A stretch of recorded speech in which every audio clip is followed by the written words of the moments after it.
12 midnight kind of deal. And they were shooting stuff off like on the highway. So I'd be driving and there'd be like explosions as I was driving. It's pretty whack. I've never like driven during the 4th of July, so I was kind of surprised. They didn't give me the night off for it. I had to do a night shift. No. It was very rude. No, I didn't give you night off. That's just tragic. That's tragic. Dang. Well, you're not British, so it's okay. I mean, but, I am, but... The British need it off just because it hurts their pride. I don't know.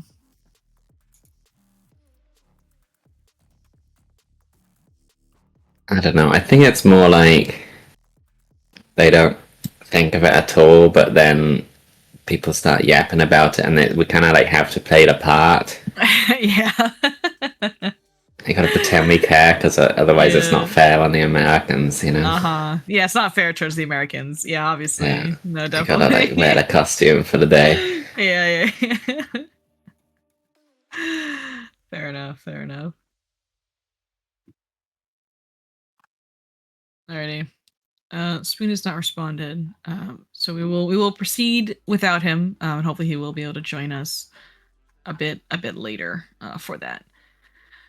Okay, Larry can stay if he wants to. He was here for 2 seconds. He's allowed to stay. He can chill. It's okay.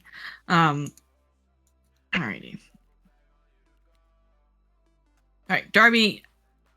I need you to make sure things are all set this time. We can't have another incident. Incident?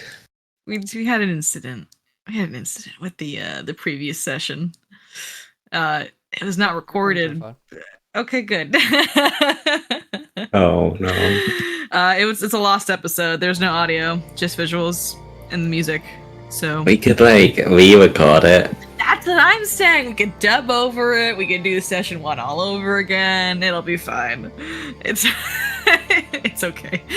We'll probably end up happening. I'll just make a short recap video about it later at some point when I have time. But for now, Dart, you want to get the stream started? And can you also link your stream in, I don't know, general or whatever? Because I don't think I have your... Oh, excellent. Wonderful. Awesome. Okay, so welcome everyone. Welcome back to session 2 of Feast of Ravenmoor. I am your GM Muffins. This is my co-GM Darby, and we're glad you all came back for round 2. Before we get started, I'd like to do a recap of the previous session. And unfortunately, the previous session was lost to time. So, you know, recap gotta be pretty solid, but I believe in you guys. If you do the recap, you get an additional hero point for a total of 3 at the start. So if you'd like to do a recap, go ahead and roll a d20 into chat. If you don't remember everything, that's okay. I will pick up where you falter. Your crown will not tumble. Do not worry. So yeah, go ahead and roll out a d20 if you'd like to recap.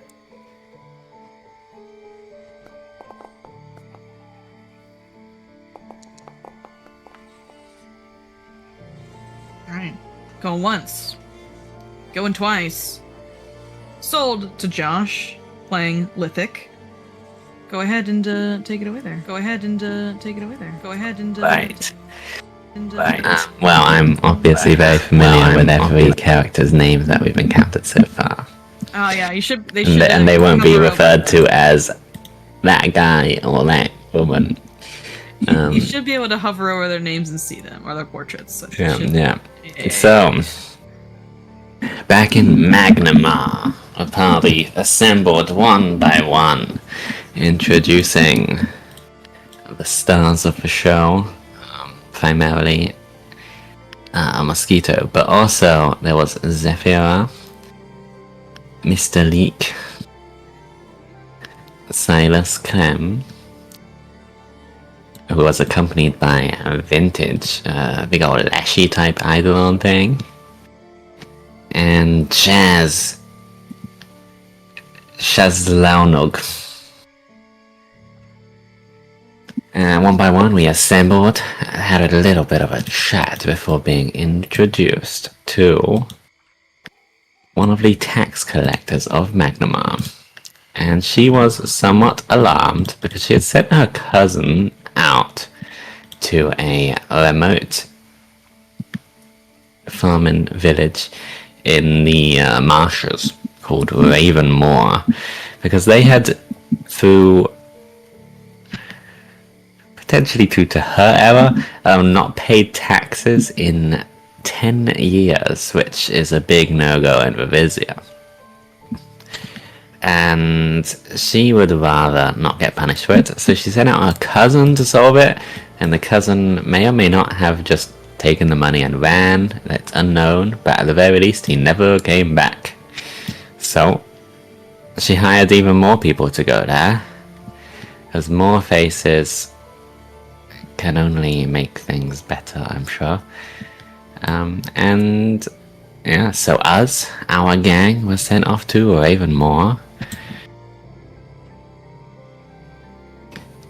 And yeah, so we traveled, encountering along the way another mosquito type thing.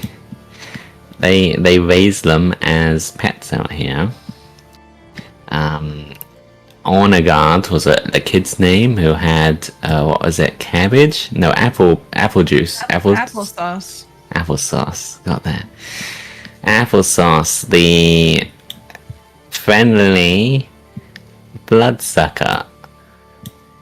What is the actual species called? Because it's not actually a mosquito, right? But it's a blood seeker. Bloodseeker. I'll put applesauce on the page here for you. Nice. He's a really important NPC, so it's good to know.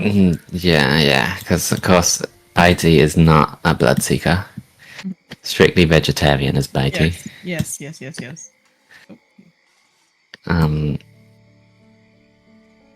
They look totally different. Exact same pose, pretty much. Alright.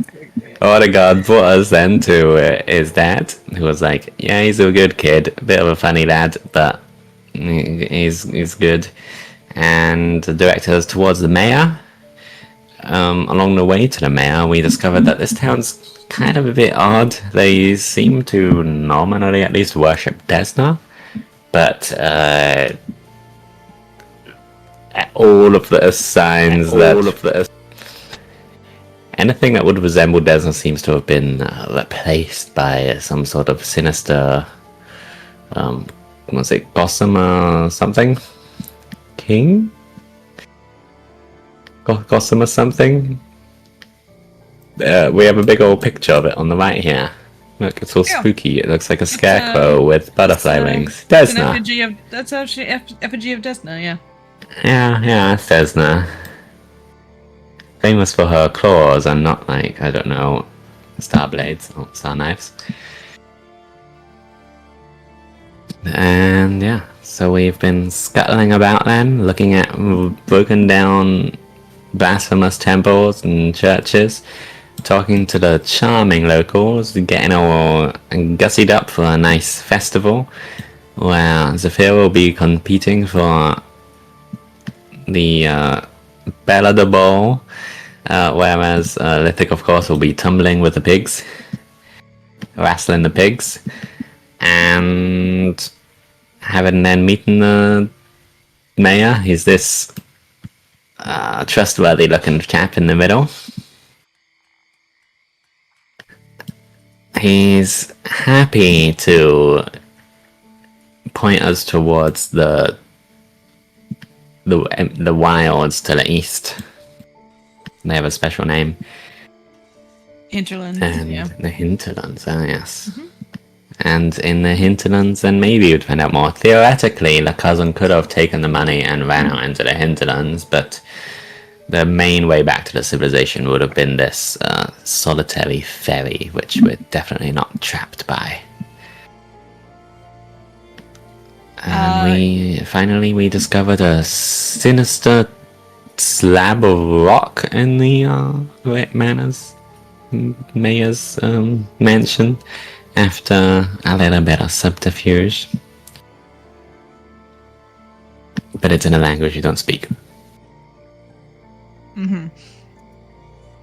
And Mayor Kriegler kind of let you guys rest. He does show you where your rooms will be.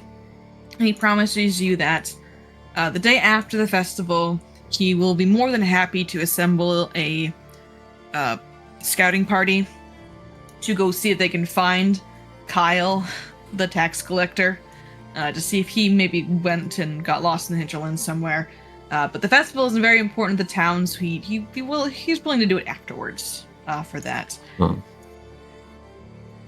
The festival is tomorrow at the town, and the mayor, as well as Viorek, which was Orengad's father, was more than happy to have you guys, come to the festival.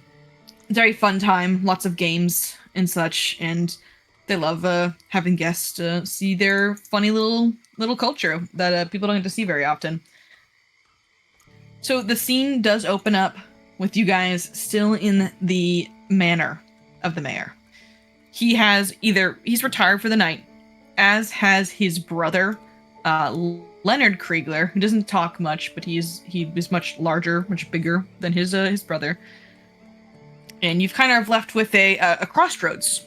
If you'd like, you may rest for the night, and we will fast travel to the festival. Or if you guys would like to explore more of the town, go speak with some more of the townsfolk again, either the blacksmith trader or the tailor, you definitely can, or see what else you can find around the town. So I guess my question to you guys: do you turn in for the night, or do you want to do some snooping?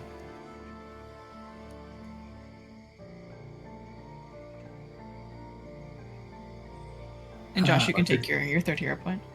Hey. I guess I have a question. Mm-hmm. Do we know if Kyle came here on a horse, or did he walk the whole way here? You're not sure. You cannot fathom Kyle did not come here on a horse. It makes the most sense he came here on a horse. And we had to leave our horses on the other side of the ferry because, horses on a crank. We didn't have to just see another horse hanging out by the ferry when we got here, did we? You did not. You left your horses with the ferry tender, Skender. He told you, hey, I'll keep an eye on him, don't worry about him. And so they're theoretically tied up at the other side of the bank with him, but you did not see another horse here. Gotcha. That's a very good point, sir, because, well, if he went off to the hinterlands and left that way, because the ferryman didn't remember him coming back. He said, oh, he must have left via the hinterlands, right? But then what happened to his horse? Right, and I can't imagine someone would abandon the horse if they're trying to travel south with a large sum of money. Right. Should we talk to the ferryman again? Or do we want to see the festival before we ruin everything by prying?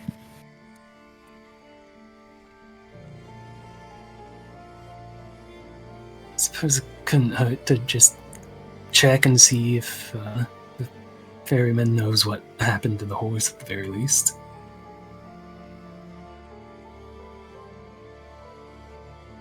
We should pry. Yeah.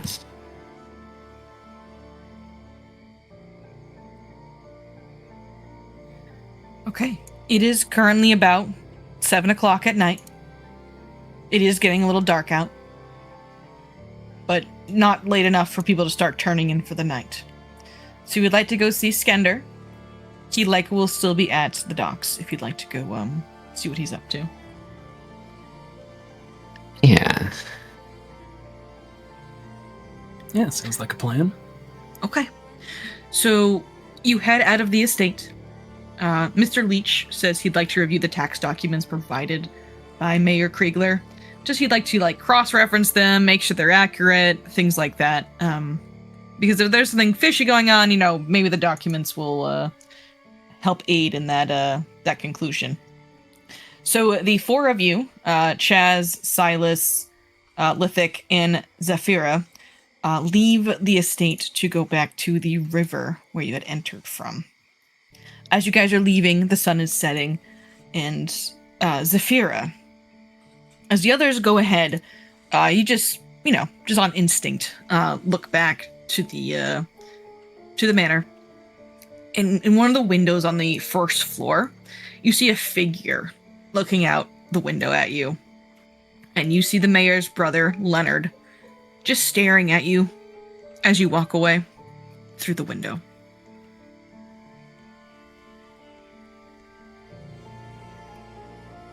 Very creepy.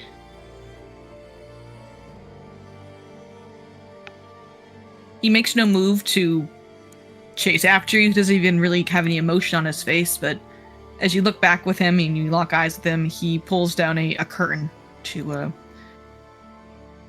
break line of sight. Can I continue on? Mm-hmm. Can I sense motive? Sure. Yeah. Make a perception check. You can make it hidden if you're able to. Okay. So to do that, you can do it one of two ways. You can either do it from your sheet. On the left side, under your AC, you'll see perception. You'll see like an eye cut through it. Perfect. Okay. Oh, perfect. Yeah, that way works too. Yeah, whichever way. Okay. So before he's able to close the curtain, and you have this very brief moment of making eye contact with him. You squint to see if you can kind of read his expression, and it is stony. There is no emotion on his face. There's no curiosity. There's no malice. It's just a stare of someone who doesn't feel like is all there. Okay. And he closes the curtain on you as you continue.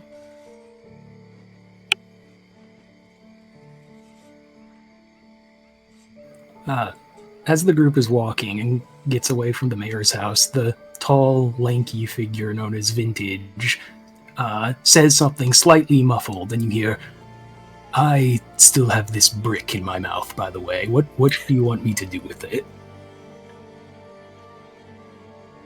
Forgot he ate it. I had to get rid of the evidence. He has to hold his hand out. Let's cough it up.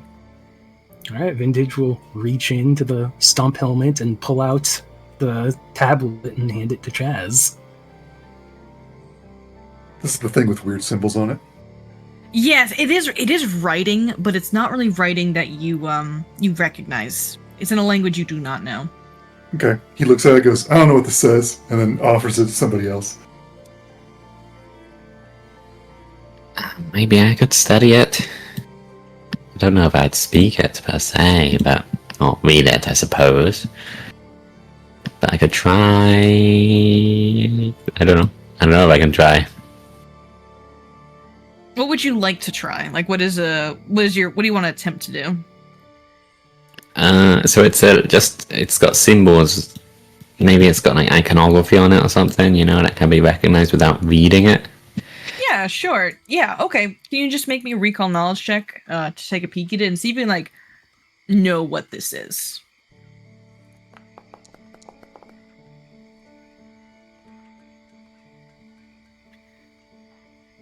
Lithic, you're really not sure. It's very, very old, though. Very old language. It's very old rock. Maybe there's a smart person in town somewhere. We haven't met them yet, but maybe.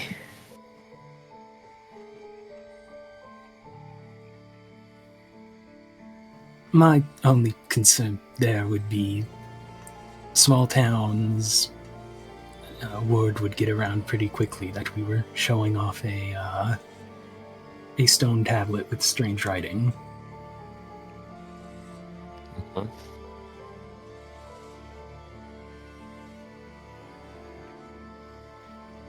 And you guys cross over the bridge. That's one of the smaller tributaries of Ravenmoor, and start heading back towards the town square where the blacksmith and the weaver were. Do you stop in to see them, or you just beeline it to Skender?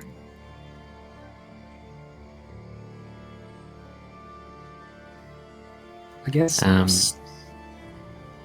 start at Skemver and go from there. Okay, alrighty.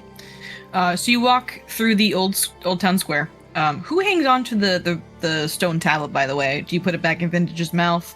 Put it in someone's bag? So I'll be holding it unless someone requests it back. Well, not holding it physically, but like in bags. Mm-hmm. There you go. I'll give that to you then. All right. As you all begin to walk past the old stones, which is this area right here, which is where you originally found the effigy for Desna, you do see a single figure who is on her knees by one of these stone benches. Looks like she is praying, and you recognize the woman you had met previously, very briefly. And you see, let me pull her up. You see Shell as she is quietly praying at the stones as you guys walk past.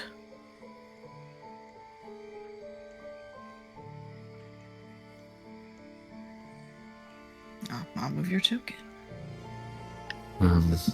What kind of prayers?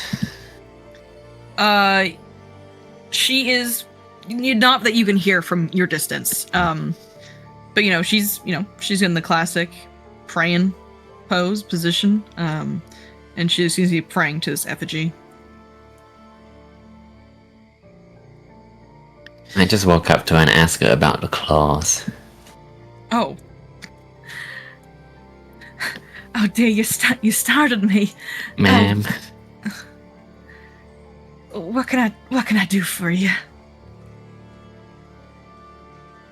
So, what's up with the claws, I mean, not only like pictures of Desna that I saw, then, it's like a beautiful woman, wings, and I mean, this one has wings, and I suppose I could pretend, well, I'm sure it's beautiful, but the claws? Well, I suppose... They look mighty sharp. I suppose you've really never seen much of Desna worship aside from them city folk out there. We do things a bit different around here. We don't need any of those fancy, beautiful garments to show our faith and favor to the dream tender. The claws we like to see as a symbol of sowing the fields, you see? And she motions to them. They're sickles. Harvesting wheat and all that. Lovely. I don't blame you for not understanding is all. It can be rather strange if you ain't used to it. And the ruined temple? I mean, I'm sure it's not easy to do upkeep out here. We always had trouble with the moisture as well. But... Oh yes, well we don't have any kind of stonemason of the like, so trying to rebuild a stone church wasn't in the cards for us way out here. Besides, this place suits us just fine. Right under the stars. And she looks up, and the stars are starting to appear. And I know that, I think you asked about the positions of the stars. Oh, right, regarding the stone circle, yeah. Yeah, now that the stars are kind of present and you're at this the stone circle, did you want to make me just a recall knowledge check? Yeah. See if you can find any correlation. Cynosia's really famously then. Oh, that one, right? Wait. I gotta do it like... I think it might make me put my character on the map. You should be right here, if you're over here. Oh, right, I was zoomed in off it, man. It's okay. I was looking at the city map. Well, city. You look up to the sky. Can you tell me, like, what's Lilith's kind of experience with Desna? Like, does she know much about the stars and the constellations, just in general? Well, there's not much to do in the Blood Fens, really, other than look at the stars at night. Of course, there's probably all sorts of, like, glowflies and bugs that, dance around in the sky as well, so you gotta be able to tell them apart, but... Yeah. Not much to do at night in the Blood Fens. Yeah. So looking up at what you can see now, it doesn't strike you as odd, but you can't really place where this constellation would be in terms of Desna worship. It could be, but you're not sure. But you know it's under a nice, pretty night sky. Lovely. Mhm.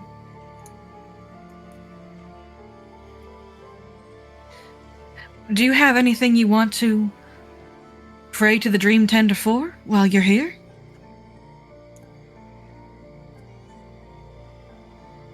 I mean, fortune's always good with Desna, right?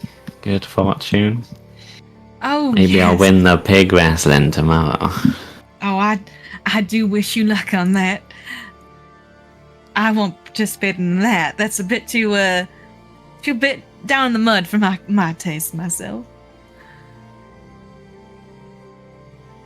But I'll keep you in my prayers to the Dream Tender, wishing you luck in tomorrow's festivities. Excellent, thank you. Gives you a smile. And she looks past you, Lithic, and she she does a little cutesy wave at Silas.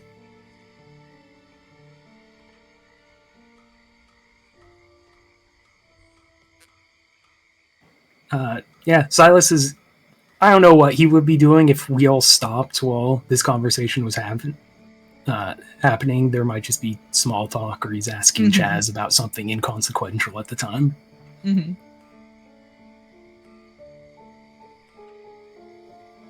But she just gives you a cutesy wave, like just kind of pat the like. If you see it, you see it. If you don't, then she pretends that you did see it to make yourself feel better about it. Well, you have a nice night, Miss. I don't think I ever caught your name. Name's Lithic. Well, you have a nice night, Lithic. I'll see you tomorrow morning, bright and early at the festival.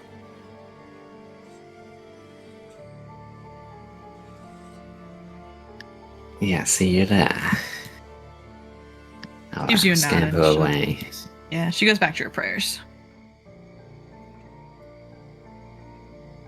Well, I have to report to everyone that I don't think Shell is a mastermind behind everything. I could be wrong.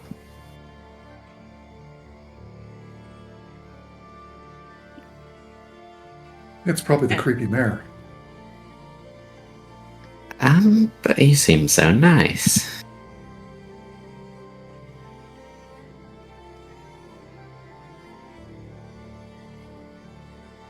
And with that, you guys can continue on towards the ferry. As you approach the ferry, the mist coming off the river is starting to kind of seep over to the town itself. And it's not for long, you can see an old man sitting on a rocking chair. Looks like he's whittling some kind of wooden staff or wood carving of some kind. As he's just rocking back and forth, and he's whistling. Are you leaving already? That didn't take too long. No, we actually just had a couple quick questions that we didn't think to ask earlier while you were helping us across the river. Oh, sure. What can I do for you? The person we're looking for, Kyle, did he come by horse when he arrived in the village? Oh yeah, sure did. So, do you know what happened to the horse? Oh, I can only assume the water wolf got him. I told you about the water wolf, right? That you did. Mm-hmm. When exactly would this water wolf have gotten the horse? I think he left it there overnight, and I assume the water wolf got it after that. I will say I cannot vouch for the safety of your horses.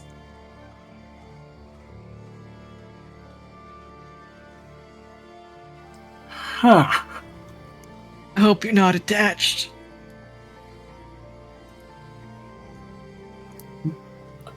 A little attached. Well, and he shrugs and he goes back to whittling.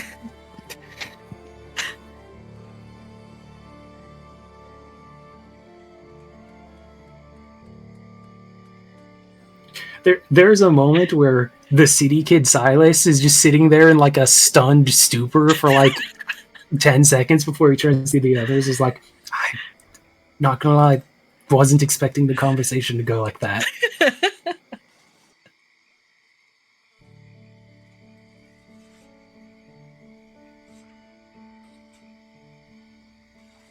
Ender. Chez lights up a pipe. And as he does so, he takes a puff off of it and then offers it to Skender. It says, "Could I take a look at that skull of that wolf you got up on your house?" Oh, sure. And he points, and the skull is, it's like above the doorway. I got Could that someone from, tall get that for me? Oh. Who's the tallest? It's Vintage. It's vintage. Yeah, Vintage will move to try to get the skull down. Yeah, it comes loose easy. It's only up there, just I want to give it a once-over, see if I can figure out if it's actually a thing or not, or if it's just some, effigy that they put together. Sure. I mean, you're a ranger. I'll just give you straight up, this is a real skull. Really? Mm-hmm. Am I aware of what it might be? You can make me a recall knowledge check if you'd like to.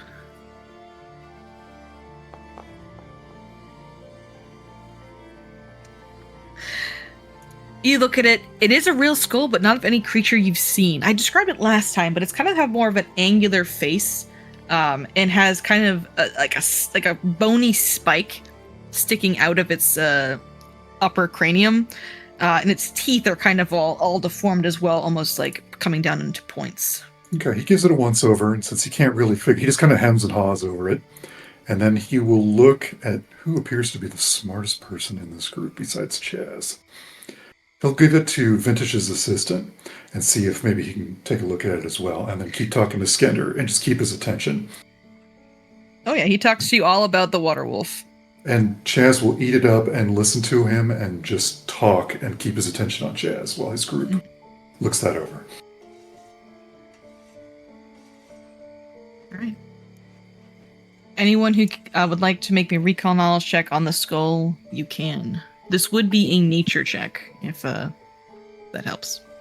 Well, I'm gonna have to after not being referred to as the smartest person.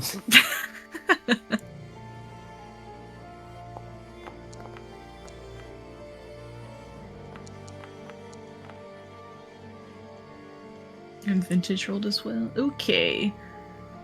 Let's see. Okay. Silas and Vintage. When you two are looking at this skull, Vintage is the one that kind of, has a recognition. Maybe because they are more of a fae creature, more involved with nature, and its oddities. Vintage knows that this skull is an animal skull. They are able to pinpoint it as an ox skull, a baby ox skull. However, the skull itself is deformed. This seems to be a mutated baby ox skull that died of natural causes. Oh.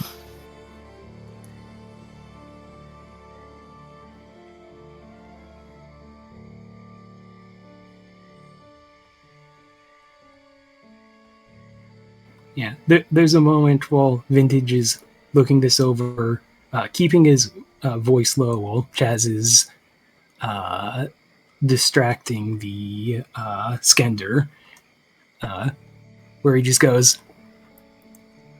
"Well, that's disappointing. This is just an ox skull. A very fucked up ox skull."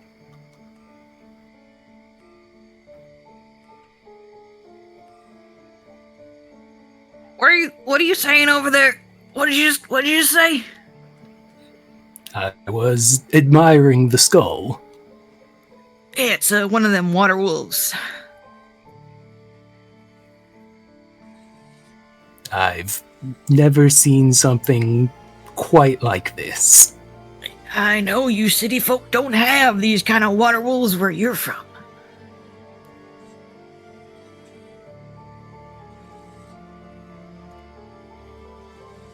Well, if you want to paint a picture, you can, or not, just go ahead and put it back up on the wall there for me, son.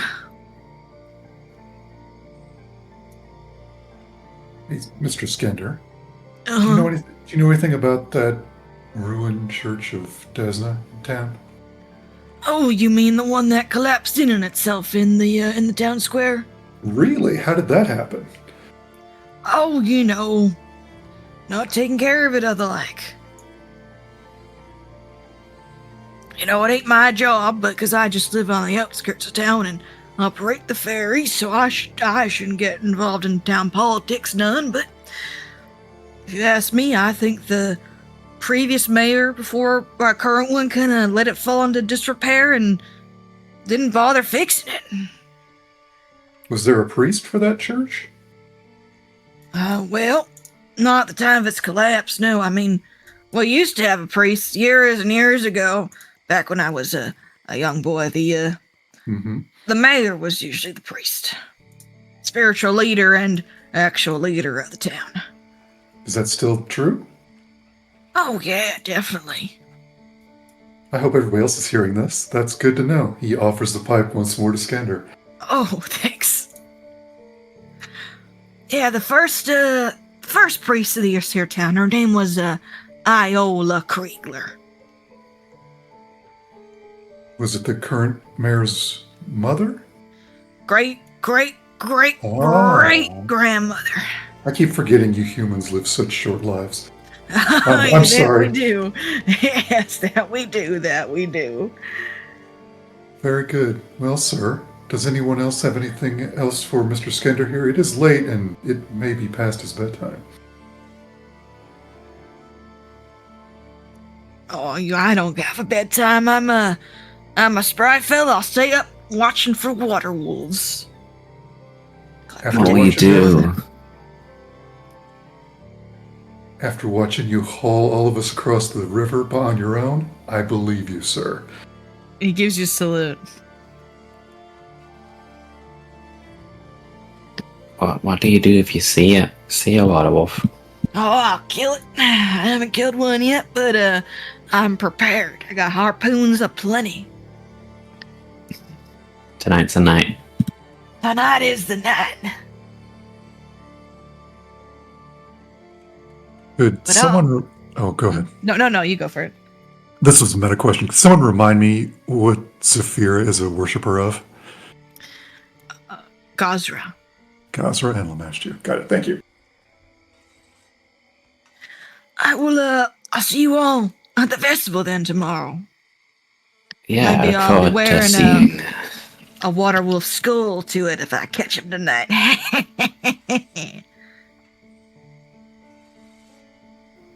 Good hunting.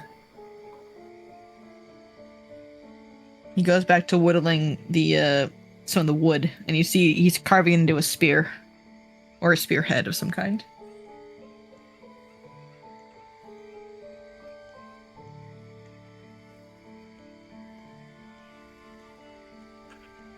As we get away from the house, and I'm assuming we're heading back towards the village, Chaz will say, I think we'll have most of our answers with Mr. Kriegler.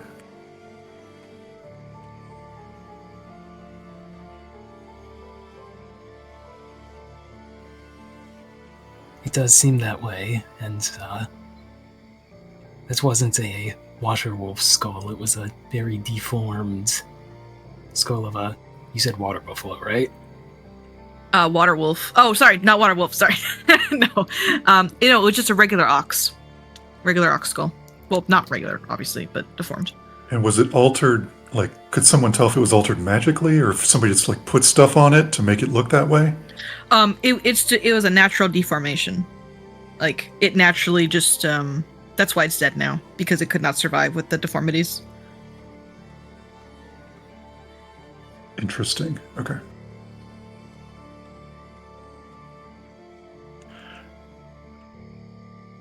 It happens sometimes. That's why you gotta perform your offerings, when your animals are. When they're gonna give birth, you gotta make the offerings. So, are we just gonna walk away and leave our horses to probably get mauled and eaten in the night? Well, You are assuming that the water wolves exist. Thieves do. I mean, the thieves, wolves, Yeah. other creatures.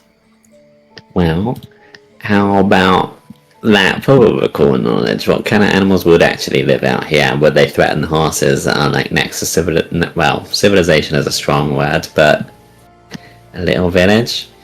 I mean, yeah, you're a swamp goer. This is a swamp town. With your knowledge swamp, I'll just let you know, like, wolves are a very common occurrence in in this area. Especially packs of them. In this part of Varisia, in the hinterlands, there's a lot of wolves. Okay. They tend to stay away from settlements like this, but because of the river is like a separation, who knows what's on the other side of it. And also, the villagers might just like, What? Yeah, they might just sort of steal and eat them or something. maybe. All right, Chaz will go back to Skander and he'll offer him, if he doesn't let Chaz do it himself, to go ferry the horses back over. He will go, how much will it cost for you to ferry the horses over onto the side? Oh, you want the horses? Oh, all right, okay. I don't have anywhere to tie them up on this side. That's not your problem, Skander. The only problem I'm asking you to help is to get them onto the other side of the river. Oh, you must really care about those horses, huh? Some people in our group do. All right. Well, you should know how to navigate the ferry. Yeah, I trust you to go do it. Just don't go breaking anything. Okay. Chaz will ask for 1 or 2 people to stay to get the horses while he ferries them across the river. All right. I'm not even gonna make you roll. Like you're pretty strong, and you are able to, bring the horses over. I believe you had 5 horses, for one for each of you. I don't think she gave Vintage a horse. I'm sorry, Vintage. Vintage will remember this. But yes, you can bring the 5 horses over with the assist of your party, Chaz. But like Skinder said, there's nowhere to tie them up on this side. You may need to enlist the help of some of the locals for that. Chaz will look expectantly at his people that were worried about the horses. Go, this is a problem that you now need to help with.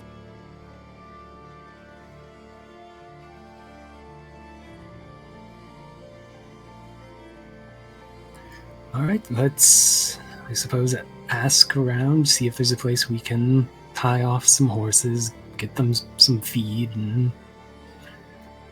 taken care of, at least for a day or two.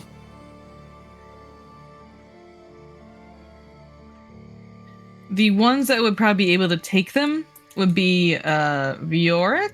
Let me pull him up. Which was the father of the boy you had run into on your way here. Or Saul, the blacksmith / trader. He has like a pen in the back that you guys saw. The guy that doesn't like us, or the guy with bloodseekers as pets?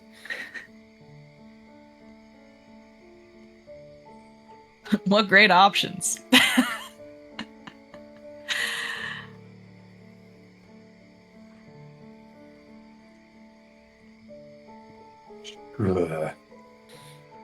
Not the blacksmith, the other guy. All right, Yeah. Bjork. All right, simple enough. You can go. He lives actually right over here. He's the closest to the ferry that you guys have met so far. Going over. I will just say simple enough. You guys can, unless you want to like actually talk to him, or ask him any questions. He does accept that yes, he can watch your horses for a few days, and he assures you that the bloodseekers are well trained and they will not they won't harm the horses. Thank you, good sir. He gives you a nod. He looks very tired. As is Chaz. All right, but you can keep your horses here with Bjork. Okay, your horses are safe for now. Well, it's getting very late, and I don't think it's very appropriate to talk to people this late at night. You can certainly wait till morning. Get up bright and early.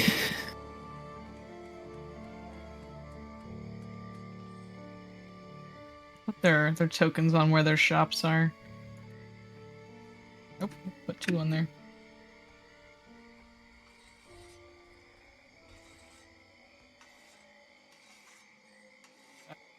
I thought I did this already. I guess I didn't. Saul is there. Anya and Shell.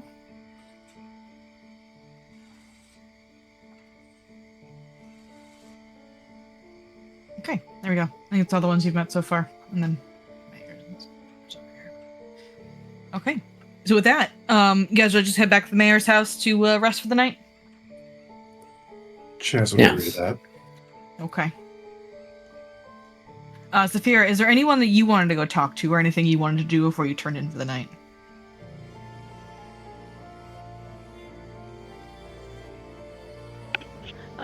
No.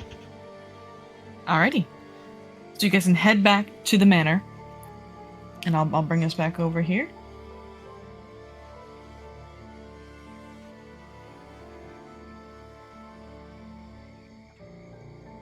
Oh, we got old Zafira art. Hang on 1 sec.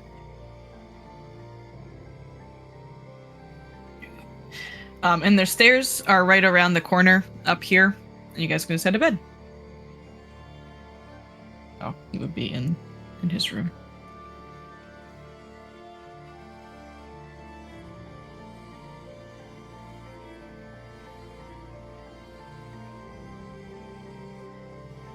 Here, I'll drag you all over there. Would you look at that? Look at that. Yeah, y'all go walk up the stairs. Oop.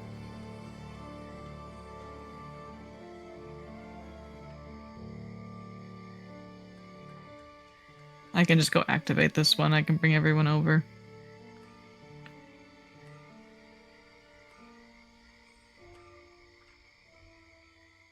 Okay. Good night, everyone. Chad just goes to sleep. He just very unceremoniously passes out and goes to sleep. He just hauled all those horses across the river. All right, but yes, you guys can find your rest here. All the doors seem to be open. Or unlockable, anyway.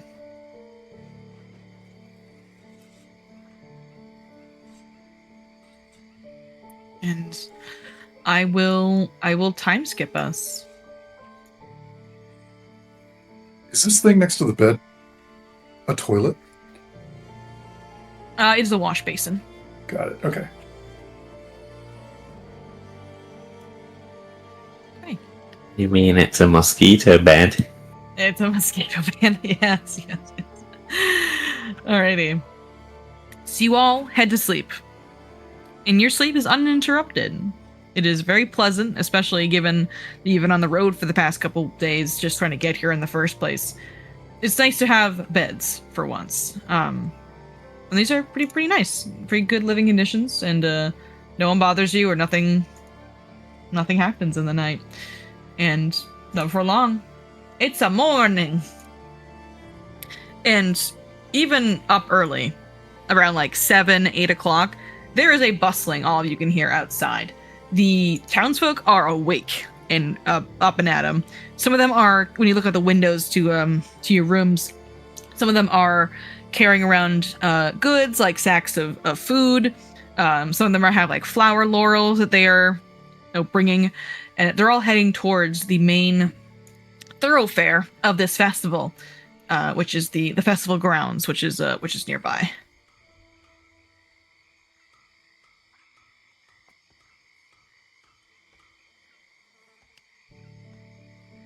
Chaz will get up very early, and then he will wait approximately a half hour, and if no one else stirs, he will begin knocking on doors. I imagine Lithic is up as well as a bog witch. Silas maybe is a sleep-in kind of guy. Yeah, he probably wakes up when you start knocking on his door. Yeah. Zafira, what kind of person do you think Zafira is? Is she a wake up morning kind of person, or she needs a Chaz to come knock on her door to wake her up? She would definitely be up probably before anybody, praying and preparing for her day.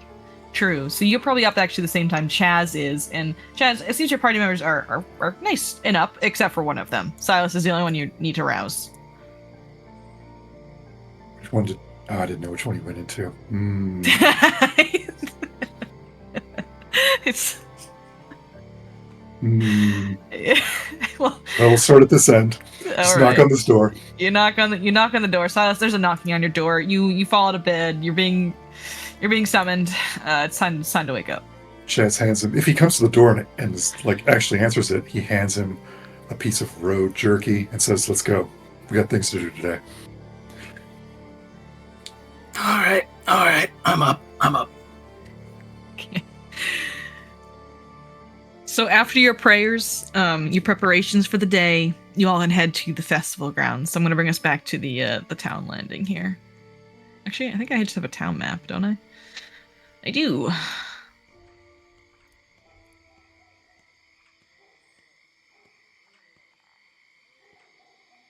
Oh, this is where you put all the tokens. Yes, before. I thought I did it.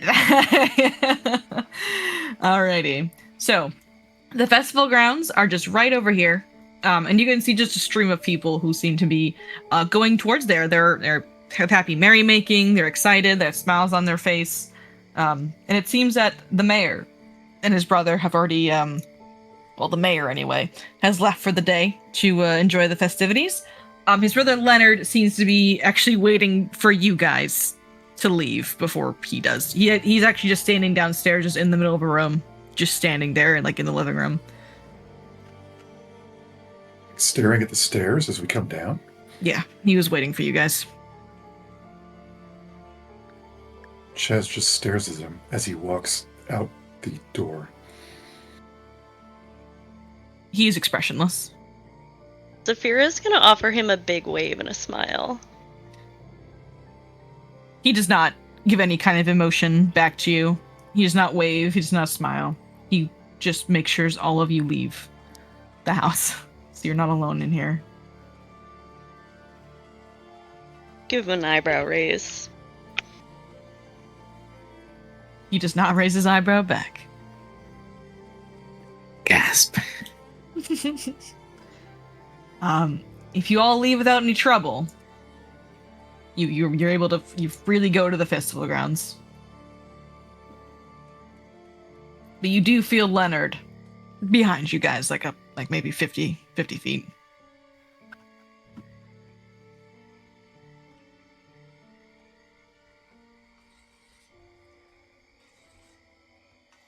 All right.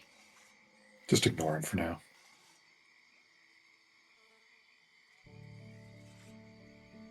The festival. Let me get this music going. There we go.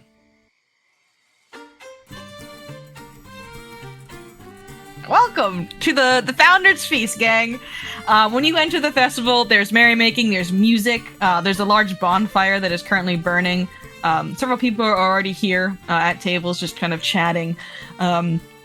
Just from your entering, you see that there's some games actually set up already. There seems to be a few people who are throwing some star knives at barrels. Over here, actually, I'll move some townsfolk over here. Over here, there seems to be cage matches, maybe, of ravens. As people are kind of passing money back and forth between each other. They seem to be betting of some kind. People over here are also jumping over the fire. Very safely, obviously, but they seem to be leaping from one bench to another. And as people successfully make the leap, they cheer and all that. And the largest area is right over here with a single pig. Who doesn't look happy to be here? Oh, that's for that pig.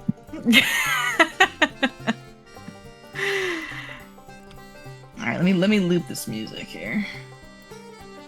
There we go. Alrighty. But everyone seems to be having some kind of happy merrymaking. And Orengard, when he sees you all approach, he runs up to you with a big smile on his face. You guys made it! I'm so glad you guys came! Wouldn't have missed it. Come on, let's we can do some of the games. What's your favourite? Oh, my favorite's definitely the throwing knives. It's got a fancy name. It's called some. 1 second. Hang on, I'm checking. It's called the Fallen Stars. It's a good practical game. It's a good game for a child. Good practical skills to learn there. Yeah, and then we got the leap, and he points to the fire. That's the dreamer's leap. It's like you get a blessing from the dream tender if you make it. What if you don't make it? Well, then you're probably gonna go see the town doctor.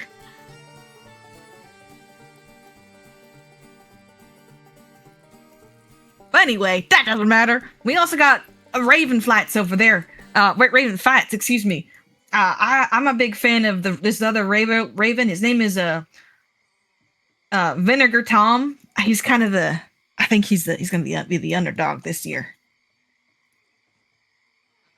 And he kind of grabs you all and starts pulling you into the festival. And I'm gonna show you this art for the festival.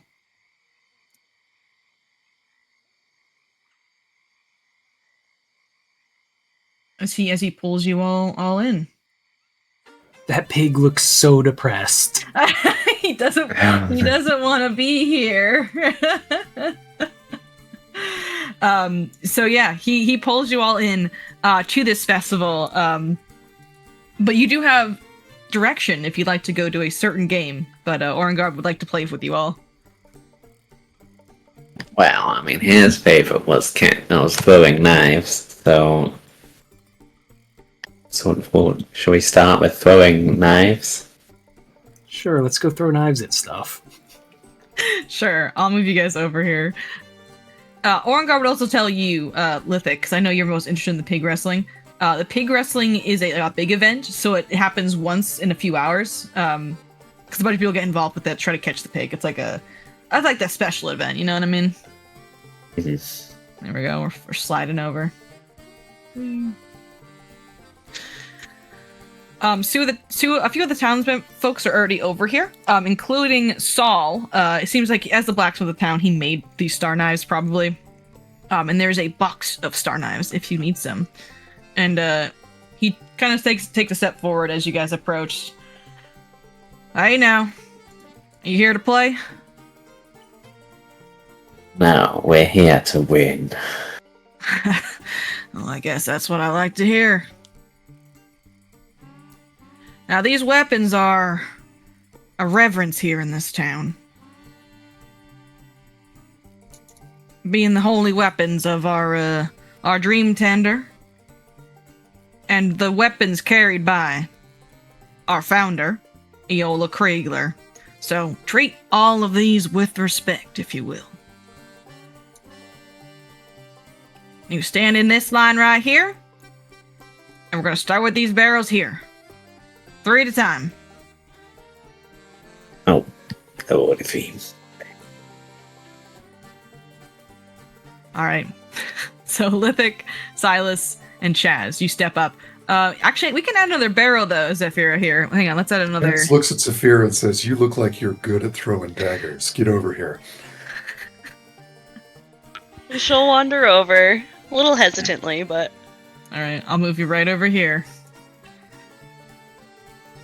At least this event doesn't include animal torture, so... You know, that's good. Alright, I'm gonna give you all 3 star knives to play with here.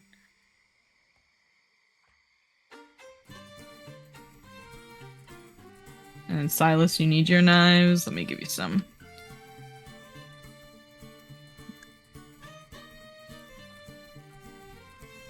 Star knife. There we go. And then Chaz will give you yours. All right. Why are these martial weapons? Why aren't they simple? Oh no!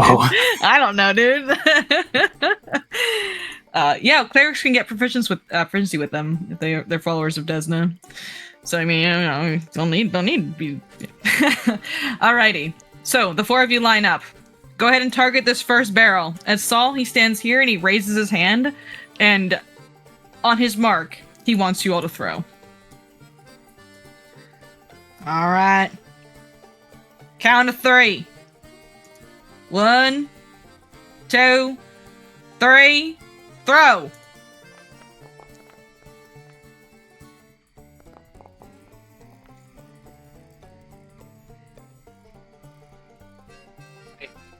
And then Zephyra, let me equip the star knives. Oh, you got it. Perfect. Alrighty. Lithic, your knife goes wide and lands. It sticks into the ground right beside the hay bale. Chaz, yours lands perfectly in the center. Silas, again, same with Lithic's. Yours kind of falls to the side, a little flat. And Zephyra, yours lands, nailing it right in the hay bale. Nice. I'm gonna look over at everybody and give a little smirk. All right. That's 1 point to the 2 of you. And he goes and collects the knives to make sure they're out of the way. The next one we're doing is going to be at this mark here. I get my ruler, 1 second. 60-foot mark. Now take aim and don't miss this time. As he eyes the 2 of you in the middle. I'd be doing so much better if these weren't martial weapons. All right. Just saving up my luck for the last one. yeah. 1, 2, 3, shoot.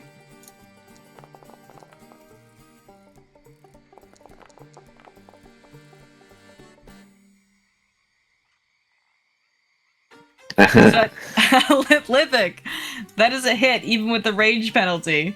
So you hit your hay bale.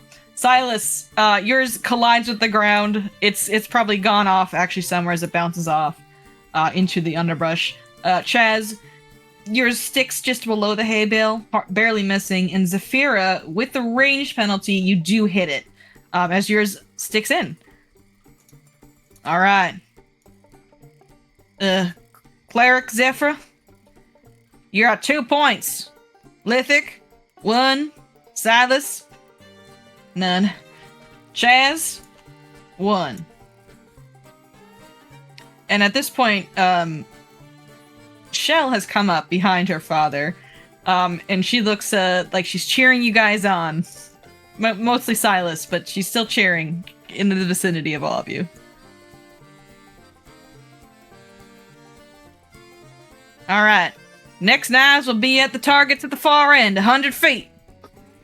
But I want you to know that I can't miss because Shell was praying for me last night to the goddess of luck herself. 1, 2, 3, fire.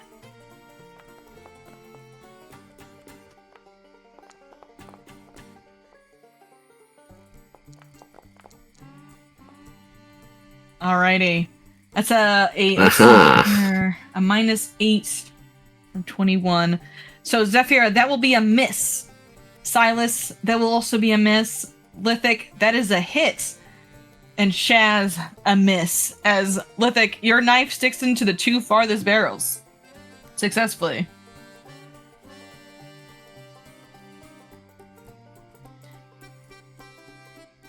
And Silas he applauds and he gathers up the knives. Nice job. You don't win anything from these, by the way. Just bragging rights. Congrats, Lithic. Well, that will be enough for me, as I will brag without end. Unless you want to go again and take some shots, be my guest.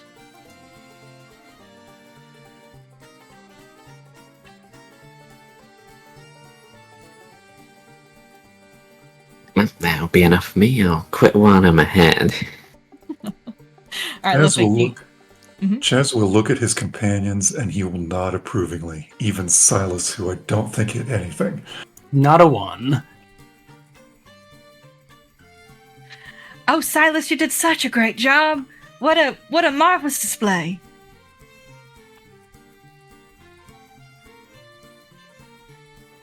It would seem throwing daggers not my strong point. Oh, but you had a wonderful shot anyway. Great job. And then Shell will actually take daggers herself, and she's gonna step up, and as a few townspeople also do that.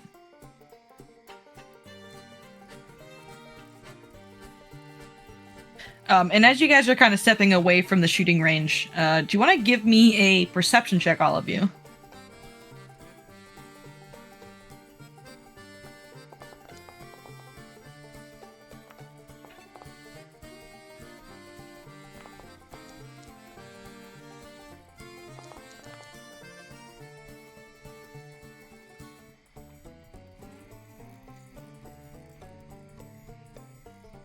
One moment, I closed my foundry like a fool.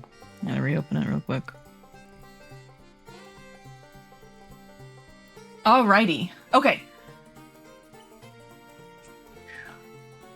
Silas, with your natural 20, congratulations. When you look over at the townsfolk, Shell, Orangard, and these two random commoners, as they pick up their knives, the knives kind of like slip through their fingers. They obviously don't have a very good grip on them, and when they throw, none of them hit, as they go very obviously wide in like a critical failure, multiple times.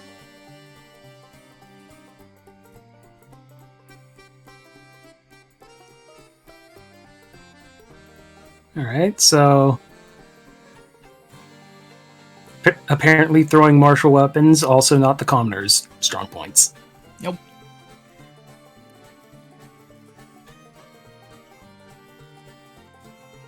Lilac, you also notice this as well with your roll. And so does Vintage.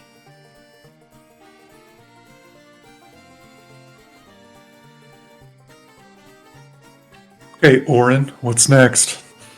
Oh, we can go take bets on the Ravens. Like, what kind of... They fight each other? Or they race? Yeah. Or what? They fight each other. Oh, boy. Yeah, of course. They're just birds. They're not like they're blood seekers. Come on, let's go. I know, right? And as he starts to move you past these tables, you get a good look at some of the food that they're serving here at the festival. Okay, looks like there are plates of these blackened mushrooms. There's a salad with a bunch of very strangely shaped leaves on it. Some kind of fried food that kind of looks like fried chicken, but much slimmer. This you recognize as they look these tick legs, like smoked tick legs. And some kind of sausage that looks very, very bloody. Tick legs like the bug? Yeah. Like giant ticks? Yeah. Nice. I'd like to try one of those. Sure, you can scoop He it just off the table. he just goes by and grabs one off the table and starts munching on it. Yeah, you start munching as you go. Orangard actually also picks up one of the fried foods and he kind of slurps it down and he gives a munch. You guys are welcome to have some, by the way. That's delicious. We got a salad for those of you who are more not into eating animals. Is it delicious? Yeah, Mama says I'm not allowed to eat the salad though. Yeah, that's probably for the best. It's probably for the bugs. Oh no, I think it's what'd she say? And he kind of scratches his chin. If you'd like, you can make me a nature or crafting check to identify the salad.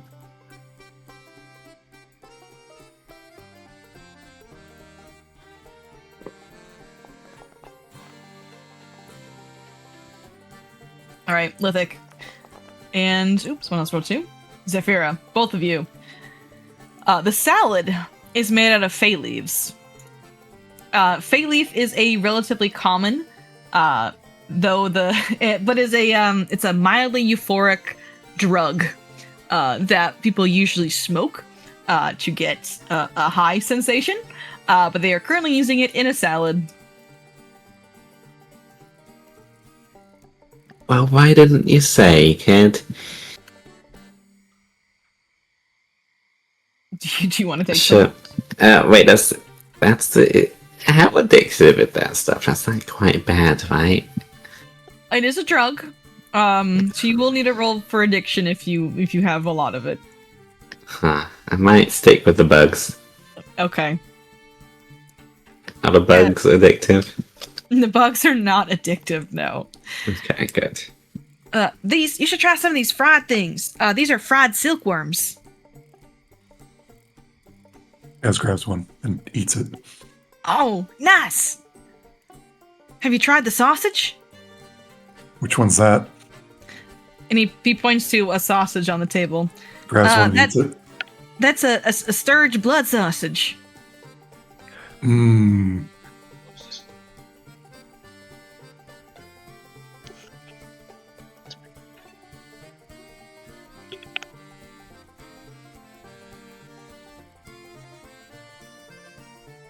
I'm sure it tastes great. Now, come on, let's go bet on the Ravens. And he's gonna continue running over the Raven fight pit.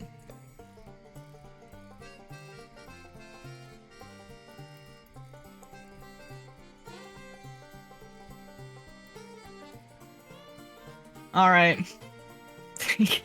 He's a fast kid. He's fine. He's young. He can run.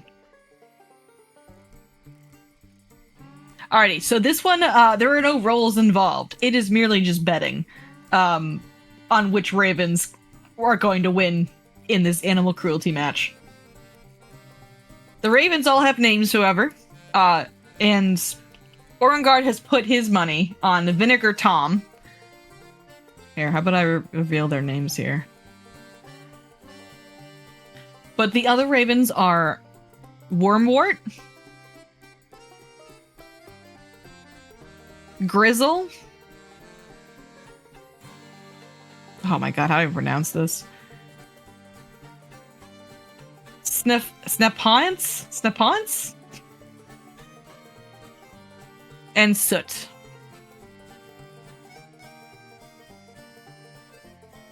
Oh, and there's more. Oh my god, there's more over here. Oh yeah, there's so many birds. We got Greedy Guts, Fool's Cap, and Clawfoot.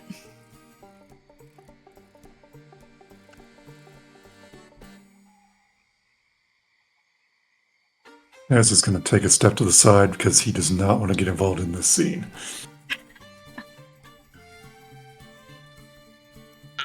Yeah, Severe is a little too nature-oriented for this to be her cup of tea.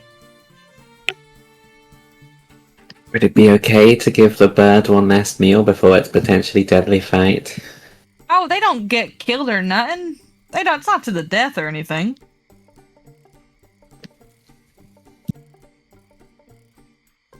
They got rules and stuff. I just don't know what they are. Uh-huh.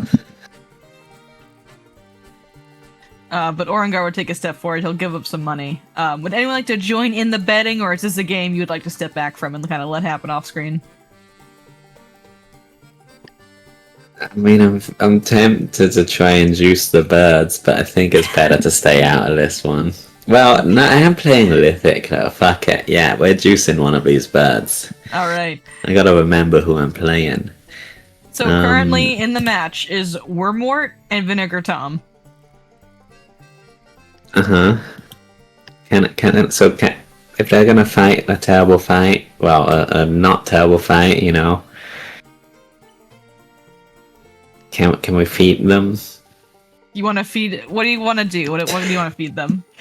I don't know. I'm looking at what he says, like bestial mutagen. That's pretty good. We got Drakeheart mutagen that would make them nice and like tanky, you know. Sure. If you want, I'll let you do a thievery check to try to juice the birds with drugs. Okay, sure. It'll be Juggernaut mutagen. It'll be all fucking buff bird. Alrighty. Thievery, you said? Make it thievery as you kind of go over to your bird before the fight starts. And I am untrained in that, so this will go well. That's what hero points are for. You got 3 of them. Yeah. Blind. Yeah.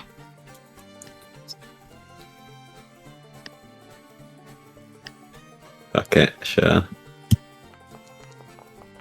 And if it's awful, I'm happy to use a hero point.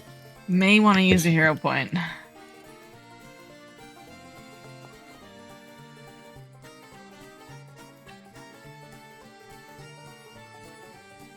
Psst, Wormwood. Psst. All right. The bird looks at you. He caws loudly. Have this biscuit. You hold up the biscuit to feed him, Lithic, and you feel the eyes of everyone in the Raven Arena looking at you. Oh. Wormwood, you're ruining it. Stop drawing attention. Caw-caw! Why? I'll leave Wormwood alone. Alrighty. Unless people are already getting angry. They're just more confused. They're kind of simple country folk. I don't think they really know what alchemy is. Right. Okay, well, then, I'll step away, having just fed them a normal biscuit. Well, not fed them. I would have to back off before feeding them if everyone's watching, I think. Yeah, it's up to you if you want to take that gamble, but they do see you. Alright, and Orangard is going to stay with the Raven fights for a bit as he's probably using some of his allowance over here. But the rest of you are free to kind of explore the festival on your own without the guide of this child. Thank God. Is there a person leading the songs, or like a merrymaker leader, or a bard, or anything like that here? Yes, that would be Anya, which is the mother of Shell. She is right over here. She seems to be kind of moving around the festival with a violin, as she's kind of, instructing people on the songs, on the dances, and things like that. Okay. The songs they're playing, are they like normal country tunage, or is it a little weird, like everything else in this village? What's it like? It's normal country tunage. This is a normal town, Chaz. Of course it is. Of course. They raise sturges. Of course it's normal. I'm just going to chill in the corner and watch for the moment, make sure his group isn't getting into too much trouble, and just see how the people are going. Yeah. You chill in the corner. All of you watch some people leap over the fire here. And when they do leap, Anya does lead them kind of in a cheer and a sound of some sounds of music come from the bonfire as they leap.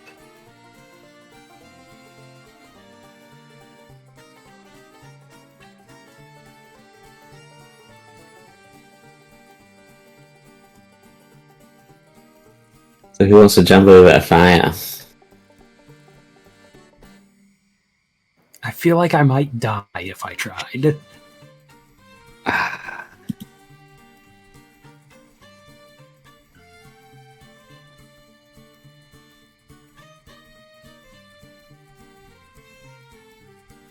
You also see the pig down here just kind of pacing around his pen. Your time will come, pig. Alright, well, I'm gonna jump over the fire. Alrighty. You can head down to the fire. Everyone, it's like it's your first bizarre, country, festival. Like a Ren fair, you know? Yeah, exactly like a normal Ren fair. Yeah. Alright, so Lithic, if you'd like to make a jump, I got that for you. Oh, I used the pig. But yeah, Well, I got my that for you. acrobatics, I got +4 because I'm untrained, but I'm very dexterous, so I'll very inexpertly jump over this thing. And it will go well. I'd like to try to aid Lithic as she tries to make that leap. Sure, how would you want to aid her? So from where I'm at, I can't really do much physically, but I will hoot and holler and provide some moral support in the Sure. background, saying you can do it. All right, make a persuasion check first.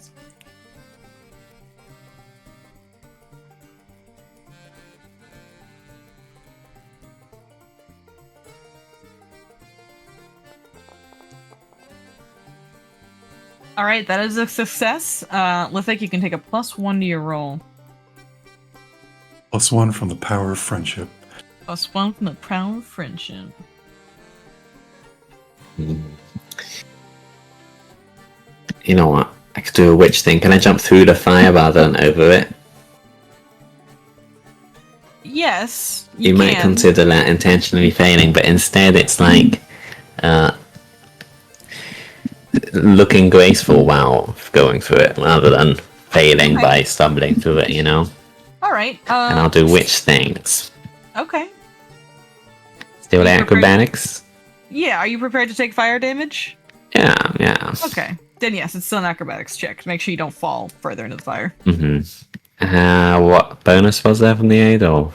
+1. A whole one. Let's go. Mhm. Increases my bonus by 20%. 25. Go dice. Oof. I mean, I'm only. You do still make the jump, but you do in fact jump through it, just not as gracefully. So you are gonna. No. This is what he'll fights her for. Okay. Well, that's a critical failure. It has gotten worse. Since you take more fire damage than you would have, as you kind of trip and you stumble actually into the bonfire, and you take. Oh, look at that! Take 1 point of fire damage. And I eat the fire. You eat the fire. Okay. And I walk out. And then I belch the smoke. Everyone cheers. The mayor, who was waiting at the end of the pyre, he also cheers as you come and belch smoke. Yeah. And it's all very witchy. Yeah, you got everyone's attention. Everyone's raptured. I laugh and cheer as if it was my intention to fall face first into the bonfire. Yeah, of course it was. Of course it was. So this entire event is going to go on for a couple of hours. There is also some other events here, like the fire. There's also a 3-legged race.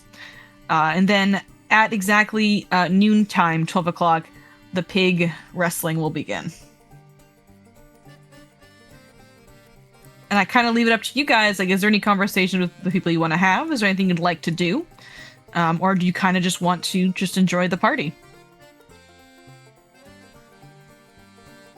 I don't know about specific conversations, but I think Silas would move down and start like mingling with this group in the bottom right. Just, mostly small talk, introductions, kind of trying to enjoy the festival without jumping through fire. Mm-hmm. You feel the eyes of Shell always on you, Silas. She's never far behind you, it seems. She's trying to get your attention. For one reason or another. I'll leave it up to you if she's successful or not. But she's giving you very flirtatious kind of waves or smiles just from across the table.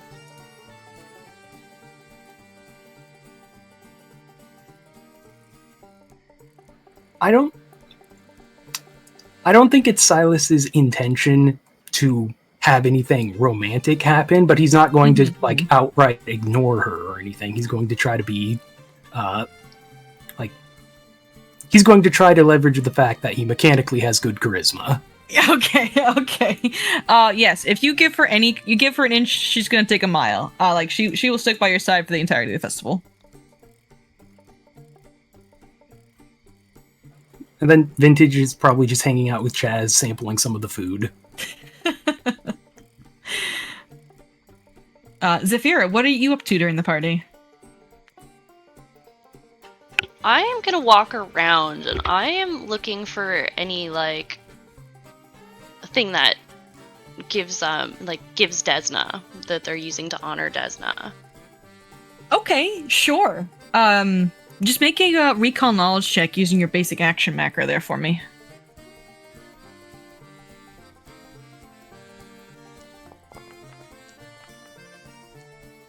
Okay. So with that recall knowledge check, Zephyra, the main Desna thing that stands out is the star knives. The knives you use to throw at the hay bales. These knives are revered by Desna. They are used in her worship. Followers of Desna should know how to use these weapons very, very well, since the Church of Desna reveres them. But when you're like looking at the hay bales and the townsfolk throwing knives, they are simply not proficient with these weapons. But they are Desna tools, so.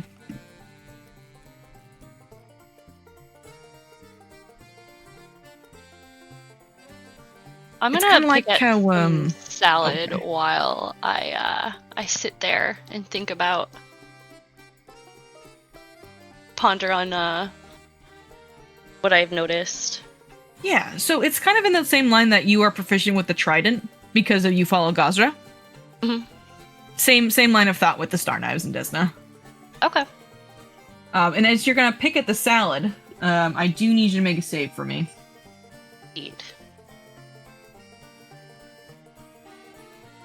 It is going to be that.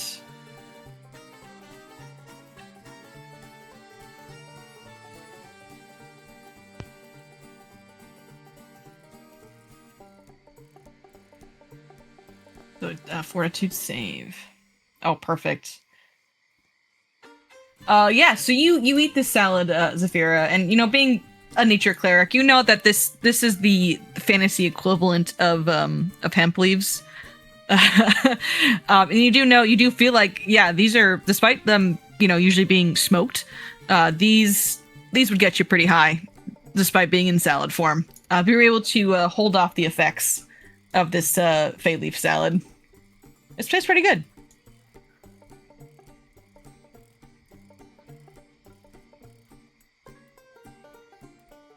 Chaz, what are you up to during this festival time? I'm gonna drop a hump ray back on the mare again, Oh my god, okay. Sure. just in case. I kind of want to watch and see what he's doing, if he's doing anything odd. If he's not, then whatever. No, I don't think so. But if you like, since you're looking at the mayor, you can give me a perception check. All right. I think I gotta re-add this, even though it drops it off me, it doesn't drop it off him.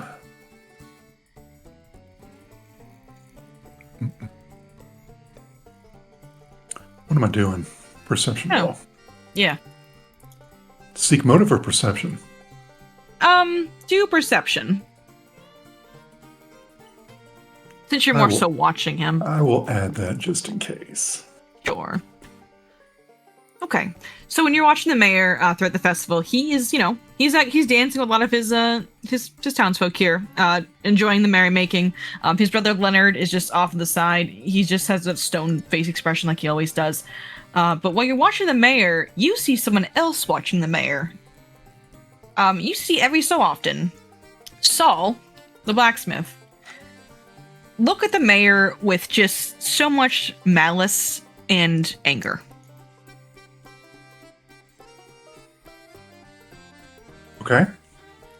He has and then just someone else watching the mayor with more of a candid expression on his face. Okay.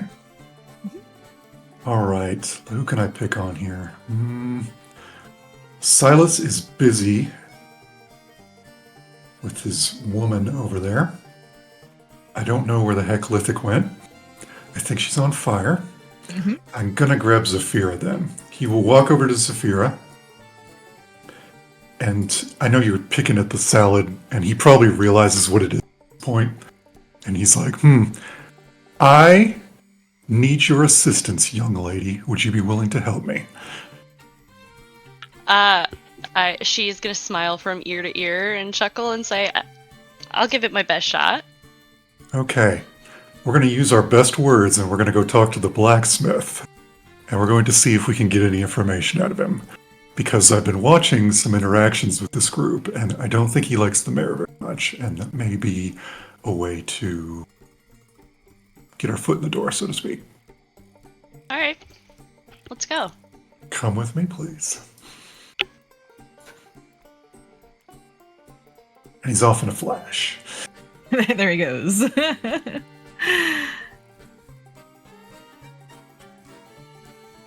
Yeah, so you'll see Saul. He's currently looks like he's cleaning some of the star knives, getting ready for the next round. And as you approach, he tucks some of the star knives in the case, and he looks to you and, here for another round.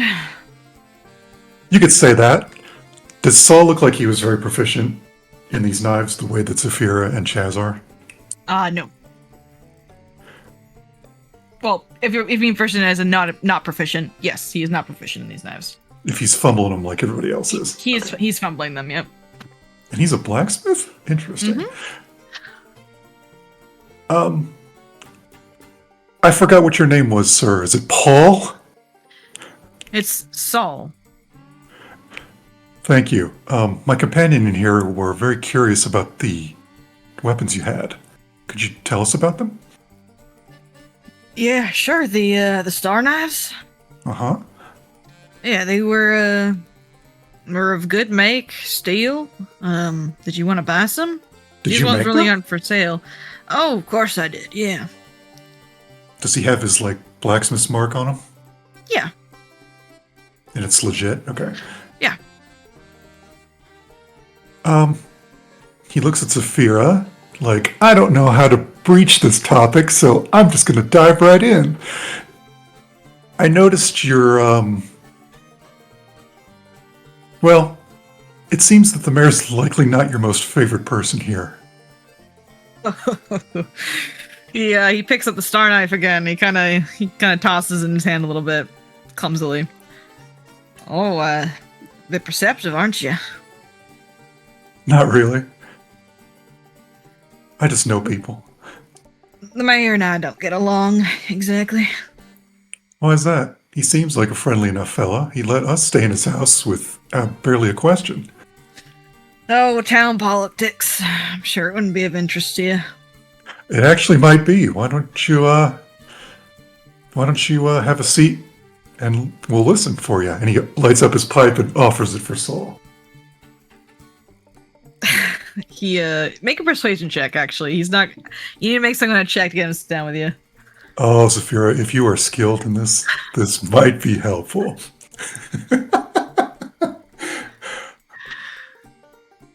Oh, I'll try it. I don't know if I'm going to do very well here. Zafira is trained in diplomacy. She's a +4. Okay. I will give her an aid if she's willing to make the roll. And I'll just do the total peer pressure on the guy and just be like, oh, come on, you can talk to us about anything. Sure.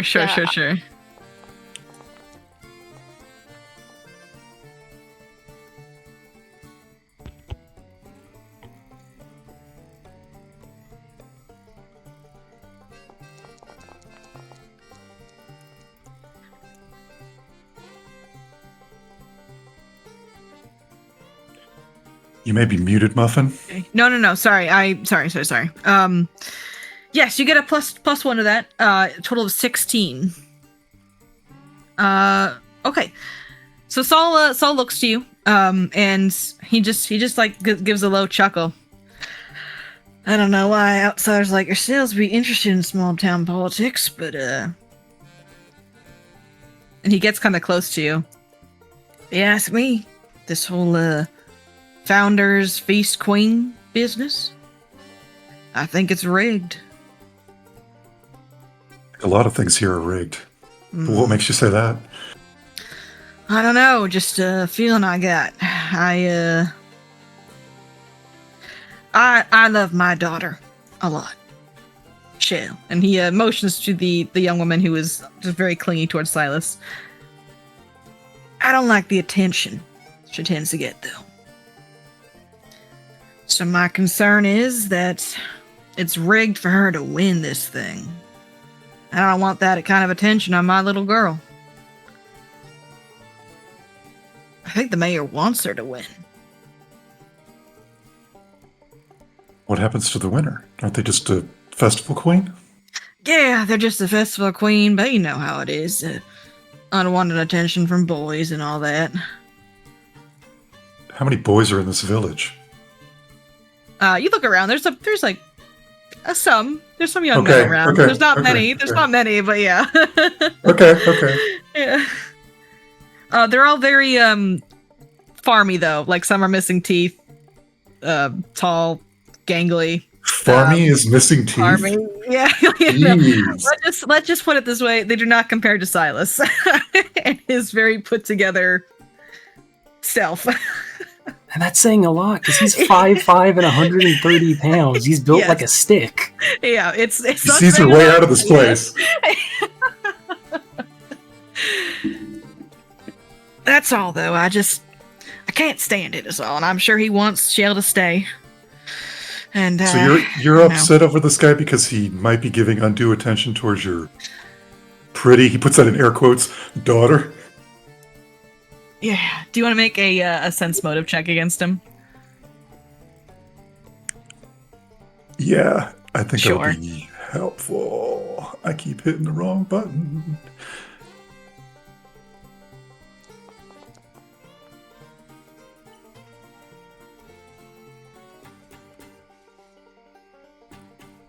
Yeah, he seems he's telling you the truth of like, yeah, he just isn't happy with the attention that being the founder's queen gets his daughter. And he wants her to live a independent kind of life and not have to worry about other young men pursuing her in the village. And, you know, she wants her to be happy. Zafira might notice the light bulb that appears over Chaz's head. And he looks right at her and says, "What if we made sure that your daughter didn't win the queen of the festival?" I'll nod back at him. What if she didn't win? Wouldn't that be easier? That would certainly be easier, but I don't know how that's possible considering, you know, the mayor and his brother are the ones who decides who wins. Maybe we can figure that out. We'll scratch your back, Saul, and you scratch ours. I suppose that could be arranged. Okay. Now he looks right back at Saphira with a look of, how are we going to do this? We have some next steps to take. Let's go talk to the mayor next.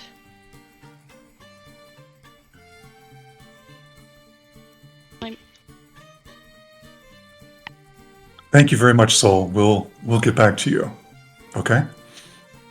Sounds good. You let me know. We sure will, Rawl. Bye. All right, and you all can head off to see the mayor. While you two are talking with Saul, going to see the mayor, Lithic, is there something you wanted to do as well? Clearly, she needs to win that. No, I'm kidding. And she's just... I think she will sample the salad. Because Bog Witch, I think that's sensible. Sure, you're gonna need to make me a save here, though. Yeah. Yeah, let me grab it for you. As you eat the drugs. As you save. Oh, you're good. It tastes... Too used to it. It's great salad. Give thumbs up.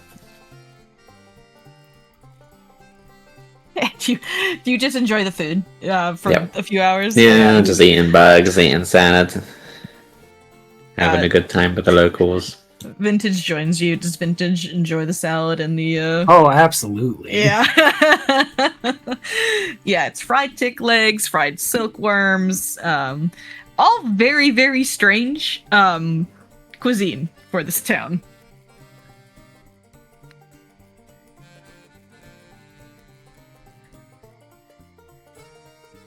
That's a great question. That yes, is a good question. Vintage can, and I will make him make a save. So let me go grab the save here for you. There you go. All right, Vintage, give it your best shot. All right, let's get high. Get high. You're good. It's DC 12, so it's not like you guys are level 3. You guys are okay. All right. So you two enjoy the food. Silas, you're chatting with the locals.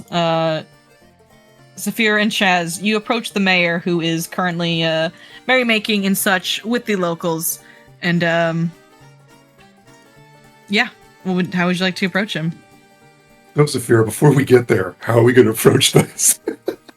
Well, I had initially said that I did not want to participate, so maybe I changed my mind, and I'm wondering what makes a good queen. Okay, you take the lead on this. So, Mr. Mayor, I had changed my mind about participating in the beauty contest, and I wanted to know what makes a good queen. How do I win? Oh, wonderful that you've changed your mind. It's wonderful to see you all here. I'm glad you were able to make it. Yes, the Founder's Feast Queen.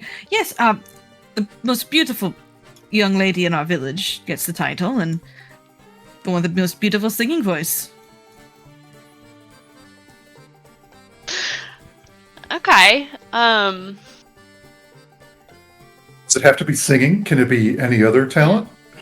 Any other talent would do just as well, but most of the girls choose to sing. It is how we choose to honor the Dream Tender.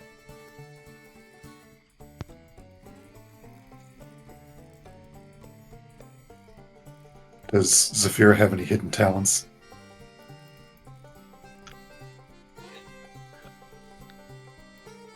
Yeah. As such a charming religious town yourself, could I use prayer and religion to honor and as my talent?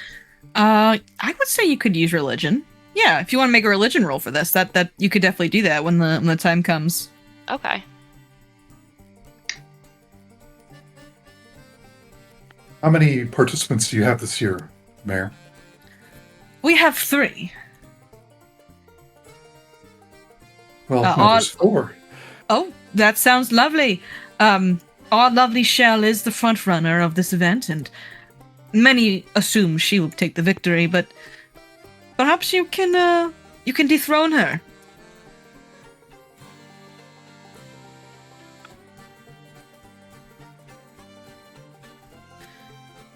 Did you wear your pretty dress you got from the Weaver, Zafira? Yeah, definitely. Absolutely. Okay, great. You definitely get an eye from the Weaver behind you. She gives you a thumbs up. Seeing you wear her dress. Yes, after the wrestling of the pig, we will call the ladies together and we will have them perform for us and pick the winner. I should mention, by the way, whoever manages to catch the pig will have a seat at the mayor's table during the festivities when picking the Founder's Feast Queen. Such an honor. That's amazing. Exactly. It is quite the honor. I do wish you luck if you plan to participate in that.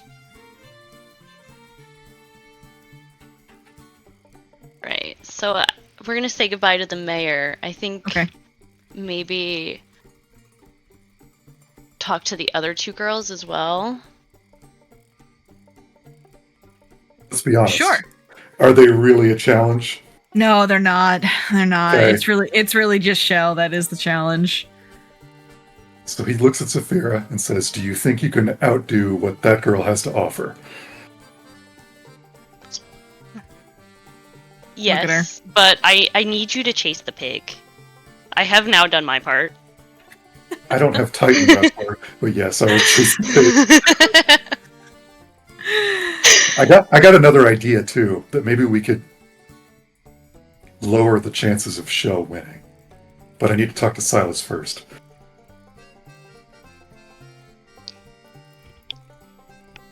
All right.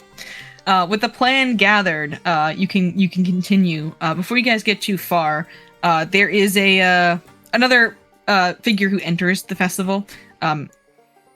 Mr. Leach had stayed behind briefly to go over some tax documents to make sure everything was in order before, being okay attending the festival.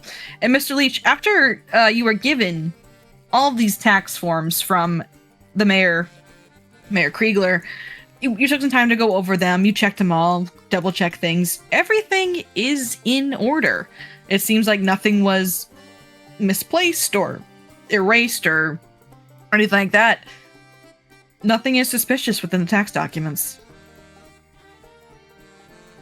Is the missing money was actually paid? It was, What do you yeah. want? So the person that came here and disappeared, they were on a wild goose chase, basically. Yes, and that lines up with what Kriegler told you. He gave the money to Kyle, and Kyle left. So they did owe money. Yes, they did owe money. Okay, they did pay it. Okay. All right. And I'll describe this festival for you, Mr. Leach, as you approach. There were several tables that are set up around a bonfire. Very miscellaneous foods are strung across the table. Some of what you see are fried silkworms, giant roasted tick legs, fay leaf salad, some black mushrooms. It's a very strange setup going on. There also seems to be some mini games or some festival games going on that range between star knife throwing, raven wrestling betting. There's a 3-legged foot race going on as well. And every so often you see people are jumping over this pyre here to cheers upon their successful jump. You lost me at giant tick legs. There's just tick legs games, a lot of strange games going on in the festival at the moment.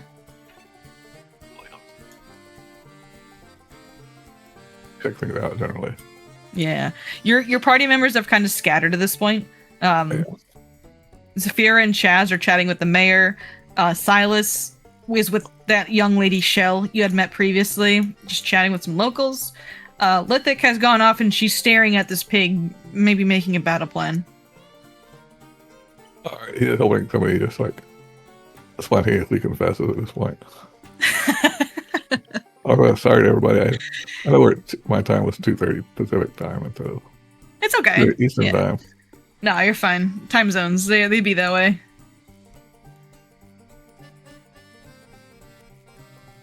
But you are welcome to go check with your party members or enjoy the games or try the cuisine.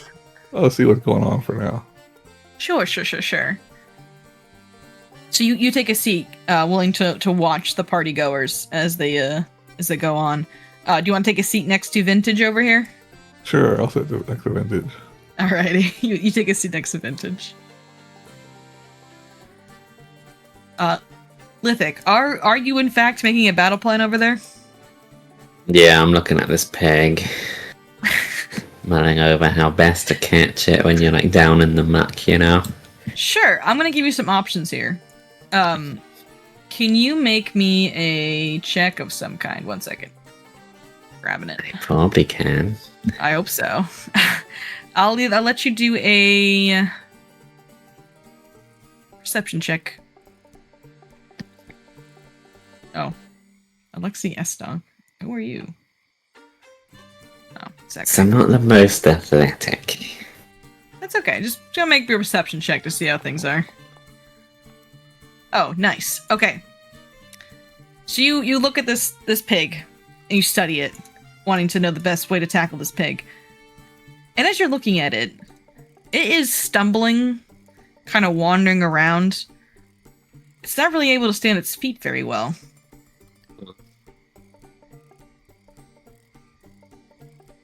And if you'd like, you can either make me a nature or a medicine check.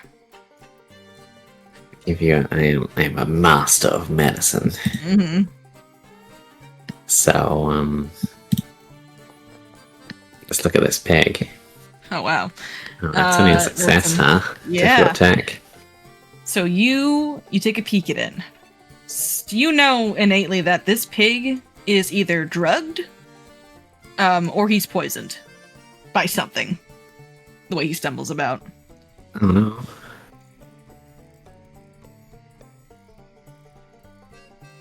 And considering the salads you were just eating, not surprising. Yeah.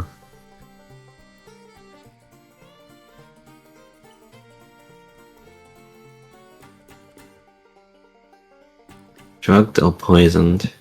Mm-hmm. And I guess it's kind of The difference is mostly academic.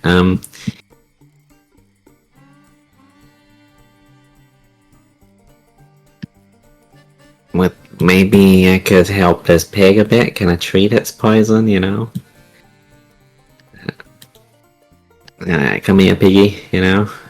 And see if I got something in my toolkit that can help with poison. And then maybe it will like me more, you know? Okay, it would require you to go over the fence to get to the pig. I can't bait the pig towards me with delicious You can bug make parts. with the you know what? Fair enough. Yeah, just make me a. It's not really animal handling, is there in the system? I guess That is command an animal, which is nature, right? Yeah, do nature. Alright. There you go, haven't had that. Well, that's alright. Alright. Yeah, the pig kind of wanders over to you. And as it wanders over to you, getting closer to you, we're gonna just put a pin in your scene real quick. Yeah. As Zephyra and Chaz, what was your plan from here? I need to talk to Silas. Alrighty. He's over there. Go get him. And Shell's on his arm. Shell is on his arm, yes. So either I could break this up or I could have Vintage break this up.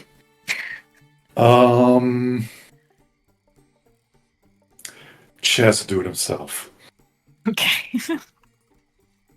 So he's assuming Zephyra is following him. Mm-hmm. Because she's in on this too. So we'll go over here and it's gonna be a reposition action.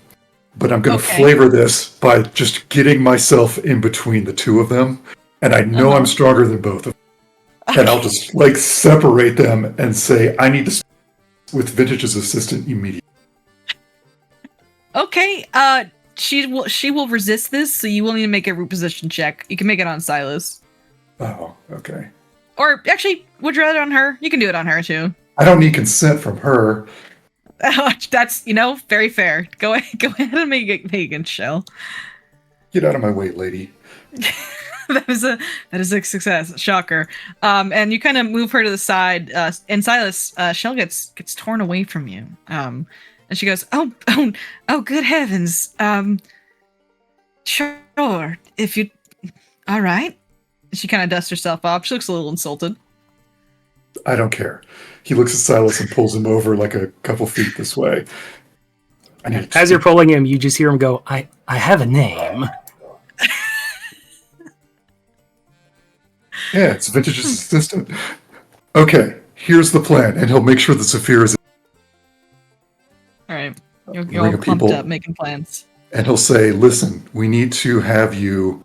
You don't have to promise her the world, but you need to ensure that she loses the Festival Queen contest. Because I think we're going to have Zephyr win this.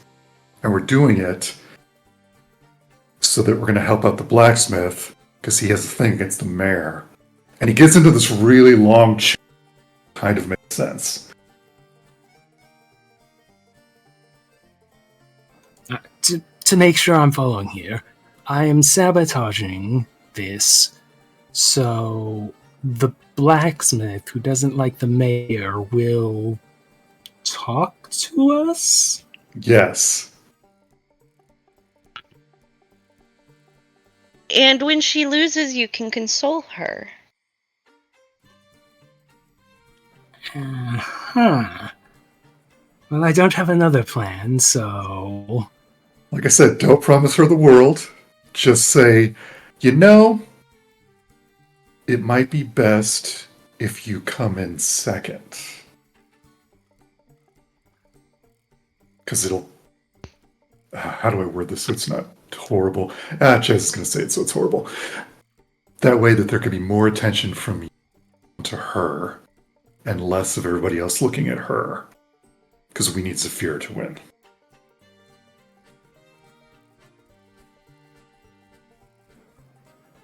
And I have some mixed feelings about this, but I don't have a better idea if we somehow think that the blacksmith has information we need in relation to Kyle and the missing money. Listen, I'm just trying to grease some wheels here, and this is just an idea. Are you in? I suppose so. I could count on you, Silas. Oh, now you remember my name. Of course I do.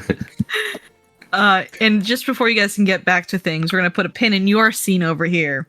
Mr. Leech, are you still just kind of watching the party, or do you want to engage with the rest of your friends here? Or Shell, who looks very sad now because her date just got taken.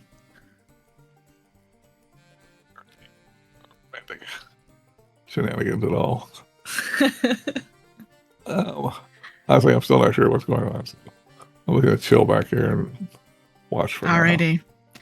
Okay. I'm not sure what Chad is up to over there. So we'll put a pin in you as well. You've all been pinned to the wall like flies. All right. It's at this point, Lithic, you reach down to help out the pig, and as you reach down to maybe attend to this pig's wounds, things in that kind of nature. You're familiar with sick animals. Something strange starts to happen to this pig. He opens his mouth, and the way his mouth opens, it's like his jaw itself begins to detach, and as it does, his pig-like teeth transform and mutate to almost canine or fangs, and his eyes kind of roll back in the middle of his head, and from his bulbous body, something pounds against his skin as if it's trying to get out. As it pounds again, his skin just like pulsating.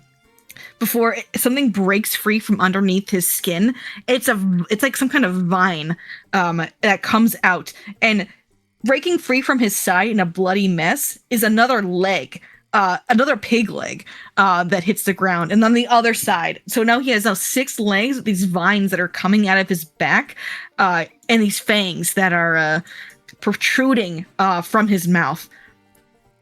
And I'll let me go ahead. What the hell? You're blessed. Okay, Darby, I know we're trying to reveal the token at the same time. I need one of us to hit it. Okay. Alrighty. As this pig mutates in front of you, and immediately everyone needs to roll initiative. And it's no longer happy combat. We gotta put the You've been blessed by the mother of monsters.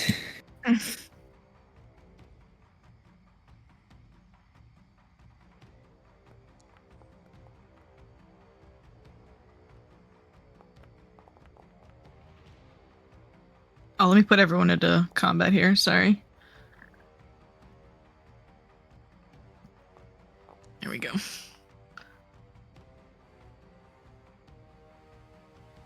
If I'm tending to it, then it's sensible to use medicine for initiative, right? Sure. If that's what you want, that's fine. That's fine. Nice. Nice. Alrighty. Alright. So, Lithic. This creature begins to mutate in front of you, and its eyes roll back and get this like bloodish red as it rage and psychosis overtake it. It is hostile. What does everyone else around the place look like? You know, are they panicking at all? Are they just like, oh, it's just that piggy? Well, Vioric is right here. He's looked like he's sipping some kind of ale of some kind, and he kind of peeks over, and his eyes widen, and he just goes, "Oh, not again." Okay.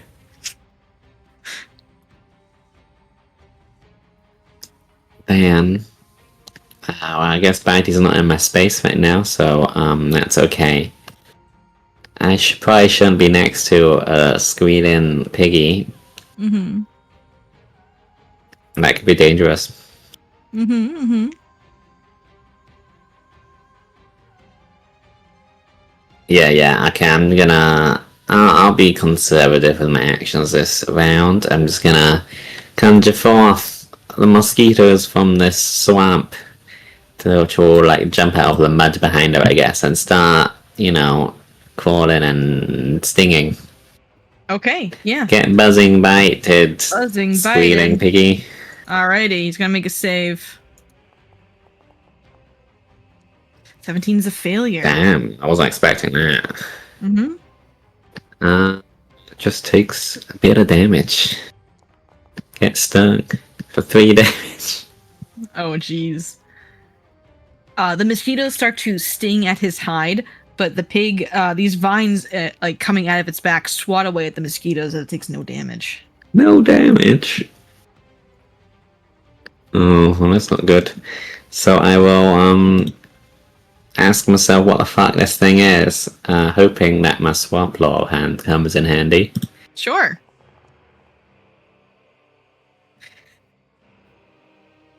Okay. You have no idea, Lithic. This creature, whatever it is not of the swamp. Not of the swamp. Well, oh, okay, I gotta measure my movement. 25 will get me there. Yeah, that seems good. I'm gonna put myself between these 2 civilians so that I can't get flanked. Both of these 2 And- civilians don't seem bothered, but, you know, they're kind of getting ready to move as well. And I run here, and Bitey will give me concealmentless round because of mosquito witch familiar hex thing. Ah, okay. Give yourself concealment. There you go. That was my turn. All right, so Saphira, welcome to your first turn in Pathfinder. Very excited. Yeah, very exciting. So, to start, you have 3 actions you were able to take. Each thing you'd like to do is a set number of actions that will have a cost to it. So I guess my question would be: is this something you want to engage in a fight, or would you like to focus on buffing your allies? Can I recall knowledge first on the pig? Absolutely. If you go ahead and target him with T, or if you click on him, you can go ahead and make that recall knowledge check. Okay. Doing that now. Mm-hmm.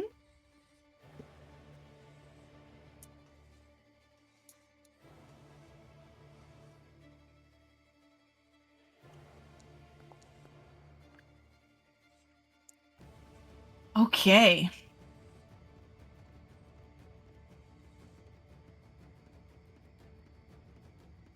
Alrighty. So you know a little bit what this is. This is religious in nature. So, this is something called a synthnigot. And I'll put that in chat here.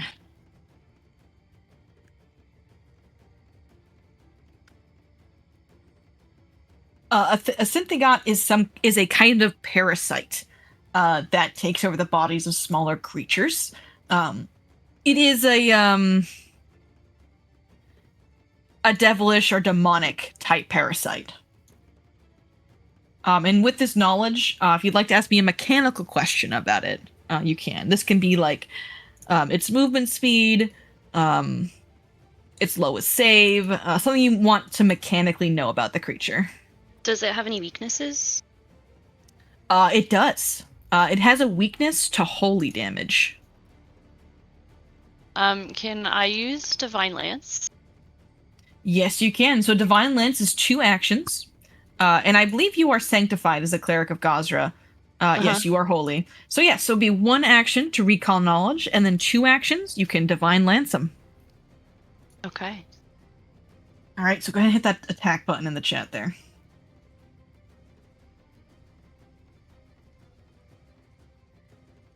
Oh.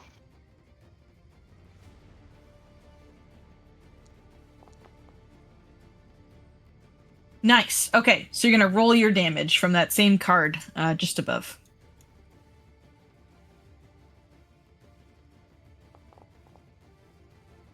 Oof. Oh my god, max damage. Alrighty. Crazy. Alrighty. So you wow, okay. So as a cleric of Gazra, you kind of pull some of the humidity around this swampy area into a spear that looks like it's made out of water. And it kind of forms into this trident type spear. As you hurl it over at this pig, it manifesting with some kind of magical aura as it strikes true with holy damage and hits it. It does a lot of damage to this demonic parasite. And it squeals. And that will be your turn. Nice job. It is this fellow's turn.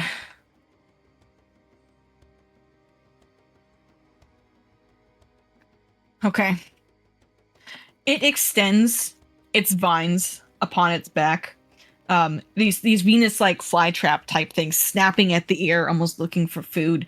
But then these vines start moving in a way that is rather inhuman. And it causes the pig to take flight. What? As it lifts itself off the air, these Venus flytraps kind of acting like wings. And it's gonna fly. Where's it gonna fly? Dan, it doesn't like you, Zafira. You used holy magic. It's gonna fly 40 feet. Yeah, it's gonna fly right over you, Silas.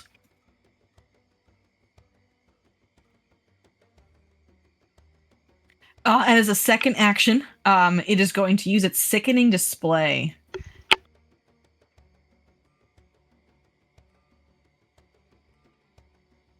So this sickening display, everyone a 10-foot emanation from it, which is all three of you, need to make me a will save.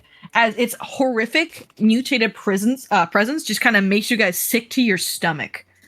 So go ahead and make me that will save.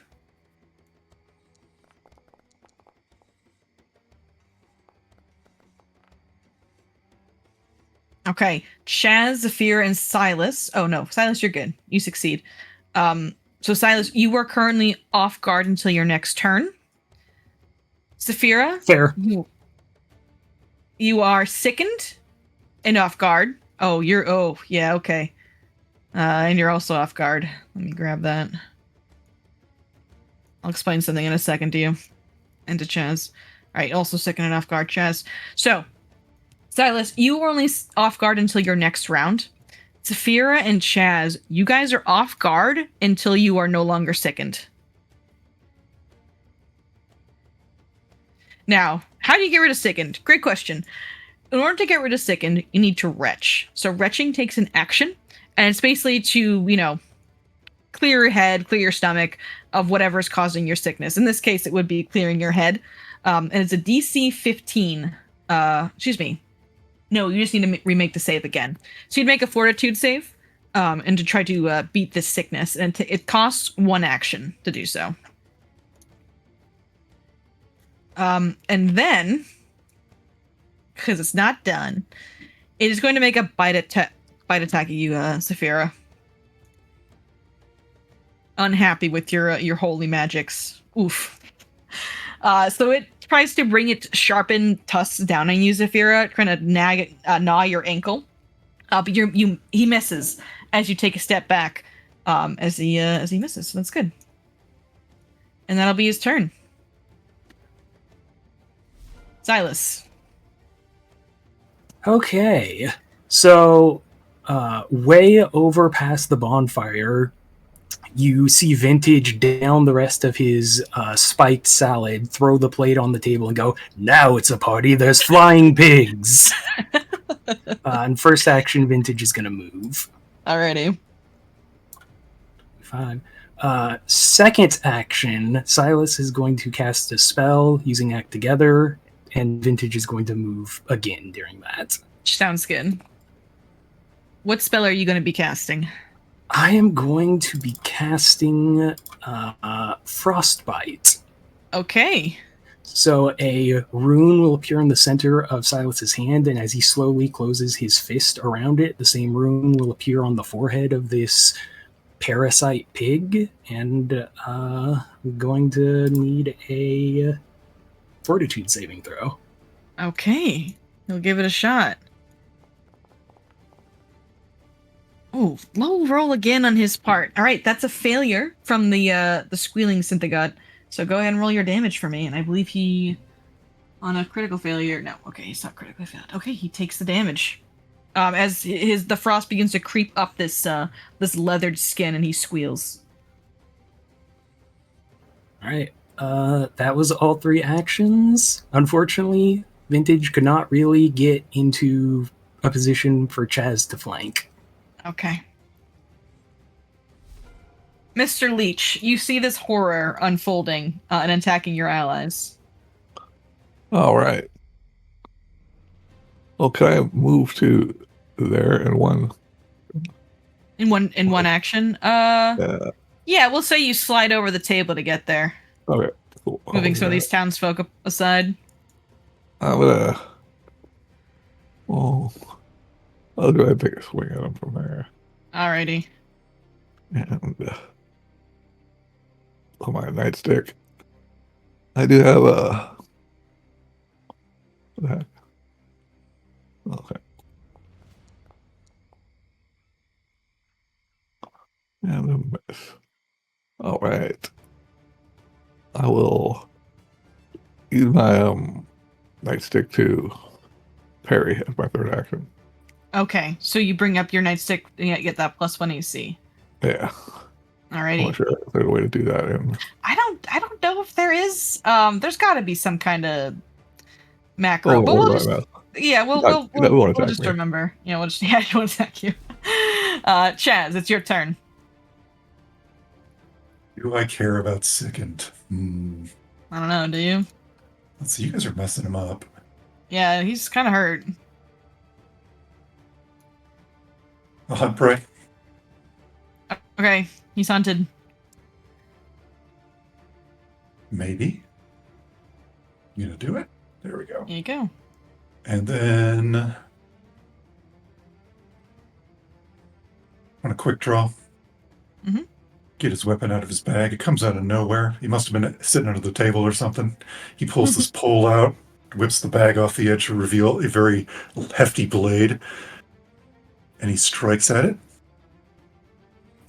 No, flank. What am I going to do? I'm going to miss. Oh. And then my third action.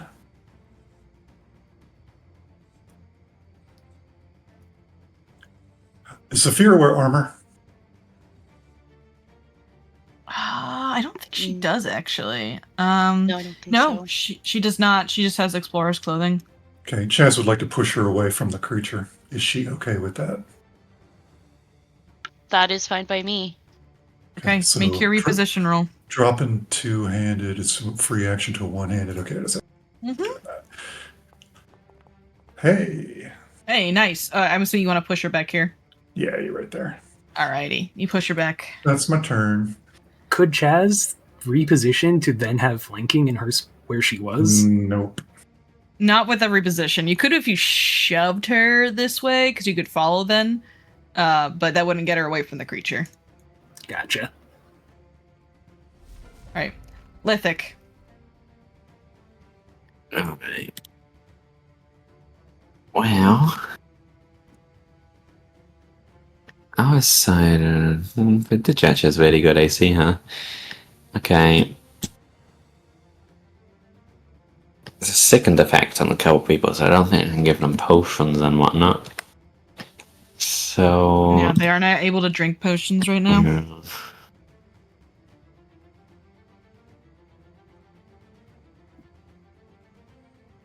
Silas is probably just gonna move away. I'll start off with the bait.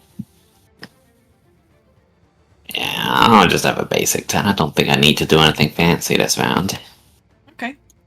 I'll just give him on a, EO cantrip. Could I recall knowledge again, I guess? Yeah, if you'd like to.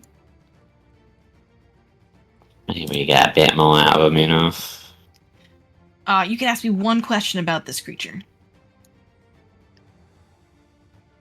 Okay, so we already asked its weaknesses, so... Any, fancy moves? Any, fancy moves? Exactly, cool actions.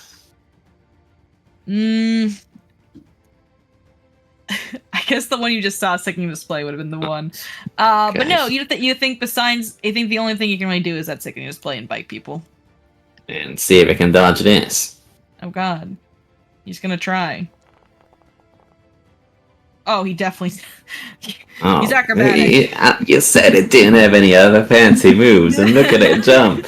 He does a little backflip. Yep, that's my turn. Alrighty, at the end of your turn, Lithic, the townsfolk are gonna kind of just like calmly walk away this way, out of harm's way. This guy's probably sick over here. Calmly, this just happens around here. Yeah, if you say that like out loud, Vioric goes, "It happens from time to time." Shell, however, does not leave. She's actually standing very, very excitedly as she's watching you guys fight. Perfect. So, Zafira, it is your turn. Okay. I want to get rid of sickened.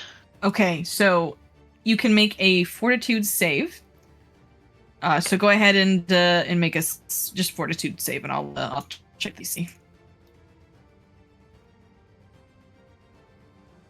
Okay. You're aiming for... Ooh, that's a high DC. I wish you luck. Unfortunately, that is not high enough to get rid of the second. Can I re-roll that? If you use a hero point, yeah, you definitely can.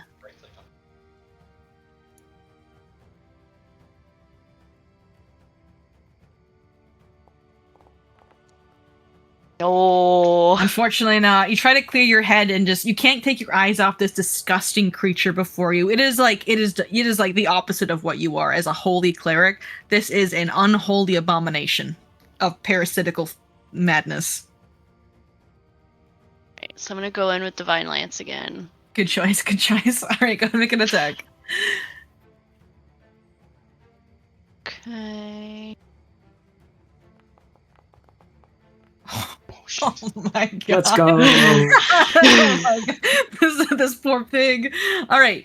So go ahead and roll damage. Yeah, and then we're just going to double the damage. All right. So that's 20 damage total. Oh my goodness. Alrighty. So you didn't get to do any of his cool moves. All right. You pull back this trident of Gosra's holy energy and fling it through the pig again. It impales him directly through the mouth, and he's kind of skewered like a pig on a spoke would be. And there's twitching from the parasitical ivy that is pouring off of him. The pig falls to the ground on its knees, its head thumping against the muddy earth. And the last thing to really stop moving is this parasite on his back, the Venus Flytraps. But it lies still after this second attack from Zafira. And there's a moment in the festival where things just kind of come to a halt. And then Anya, the person in charge of the music, starts it up again.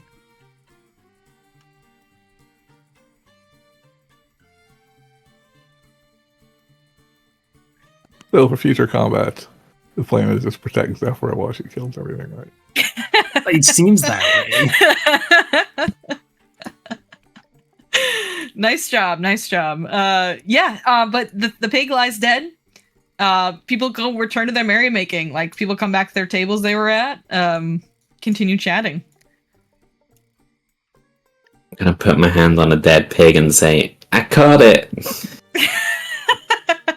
You declare this, and coming up behind you, Mayor Kriegler, he claps his hands a few times. He goes, "Nicely done. I suppose you are the victors of the pig catch." Oh, I do apologize for the inconvenience of that. I'll have one of our folk here clean it up, but I suppose we can count it as a win. If you are more than welcome to sit at the mayor's table for this evening. Lovely. I would of course have left that for Zafira, but we need you to be the being voted on, not the one doing the voting. Oh, well, all of you may join at the table. Oh, we're all joining. I see. Yes, Then yes, I wasn't yes. stealing nothing. We caught the pig. Yes, of course. And I do appreciate it. And not before long, a few townsfolk come and they start dragging the corpse of the pig away. Okay, but they're not gonna eat that, right? No one answers you. Are you gonna eat that? Now, we must continue the festivities. Come. Follow them, find out if they're eating that. They drag the pig out of the festival grounds, somewhere else. Do you want Bitey to follow them all the way? Yeah, we can report back later. Okay, he's gonna be gone for a while. I'm just gonna let you know. I'll be alright. Okay. He can't talk, by the way. Okay. And then Shell from below you guys is gonna run up. Oh my heavens, that was quite the display, Silas. You did quite fantastic.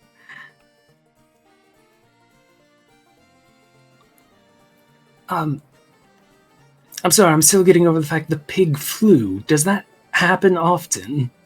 Oh, it does sometimes. I mean, don't your pigs fly occasionally? I hear phrases about it all the time. It's a first for me. And she's gonna try to link arms with you again. She's gonna try to pull you into a dance, Silas, if you allow her.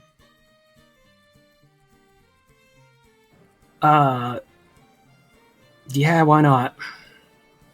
She pulls you. A dance by the bonfire.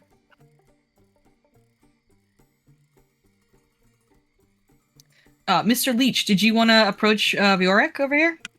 Yes. Mhm. I believe you mentioned that this happens fairly often. Oh yeah. Every so often, some critters or farm folk kind of get all nasty like that. That's why we keep bloodseekers instead of things like chicken. Well, what do you usually do when it happens? Kill it. Just like you Okay. did. Yeah. Alright. It's I just, see, buddy. it's normal around here. I wouldn't worry about it too much. That seems rather dangerous, though. Surprised you yeah. don't have... Your village folk are ready for a fight like that, huh? Oh, I mean, some of us are, I guess. But that just comes with the territory of living around here by the hinterlands. Alright. You're hardy folk. Oh yeah, definitely. It looks like there's something going on. I'm gonna go join the rest of it. And Viorek, he shrugs, and he goes back to his drinking.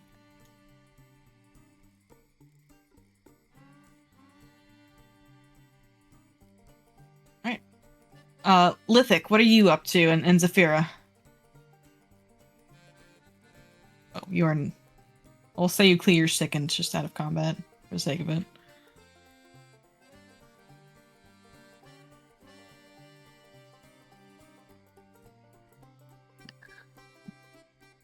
Would you like to continue with the merrymaking? Yeah, I'll shrug and get back to it, you know?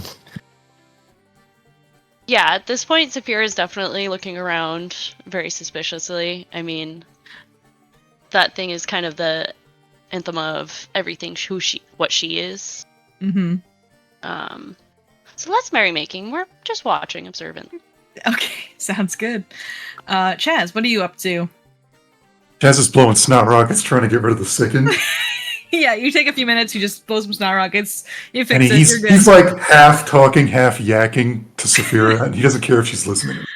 And even Lithic, because I know Lithic isn't sick, but he doesn't know that she's really a witchy kind of person. He just thinks you're a cleric of Lamashtu right now. And he's like, I've traveled with only one kind of cleric before, and it was Pharasma. And that cleric did nothing like you guys just did. So I appreciate all of that stuff that you did with the magic. That was very neat. I hope you can do more of that. He keeps yakking.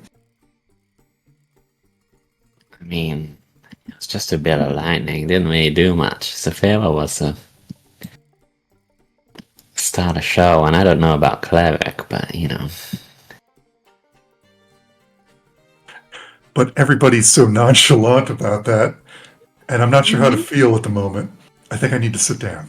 About the flying pig. I mean, I don't think it was a pig for what it's worth. I think you might be right. I don't Unless really Varisia don't has think. very odd pigs. If they eat that, then there might be something very wrong with the folks here, because that was like demonic or something. Well, this does kind of connect back to something you found out earlier, Chaz, where Silas and Vintage had told you about the mutated ox skull. It seems this is a common trend among the creatures here. Are there any dogs and cats around here? Any other animals besides these ravens? Bloodseekers. Of course. I don't know if I consider those animals, to be honest. Okay. I need to think, so... He's thinking. Carry on. Okay. All right. Yeah, but you guys are pulled back into the festivities. If there's nothing else you guys would like to do, the Founder's Queen little competition will start between two other young ladies of the village, Shell and Zafira.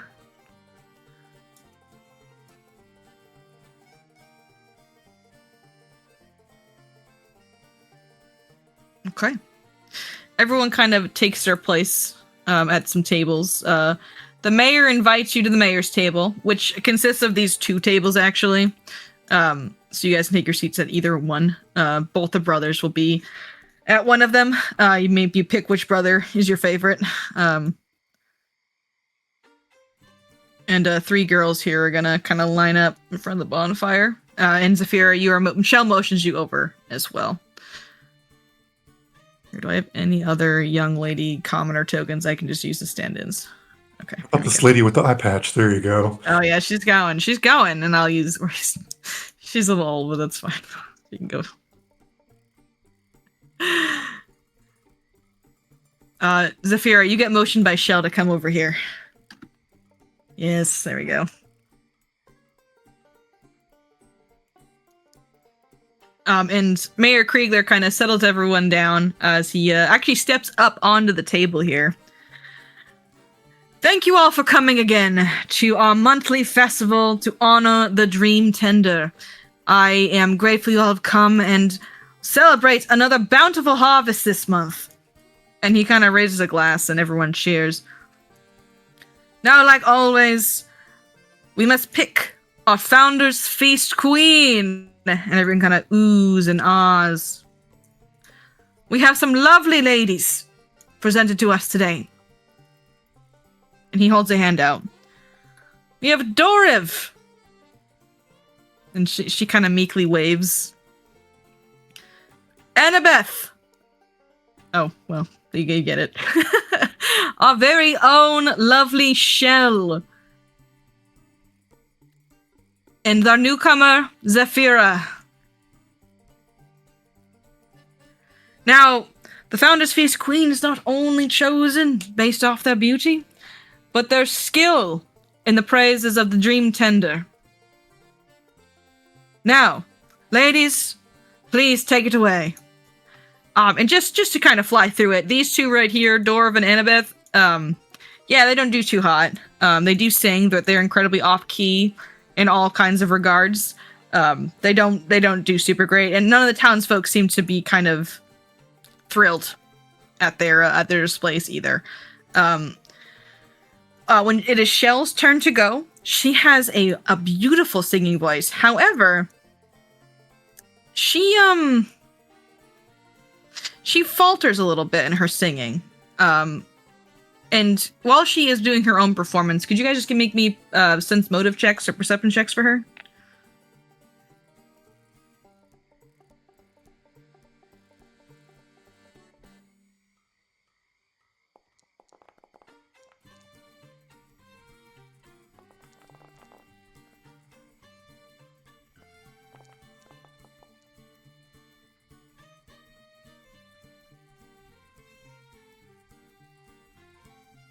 Okay, Chaz, you can tell she sucks at singing. She's doing a really bad job, like a really, really bad job.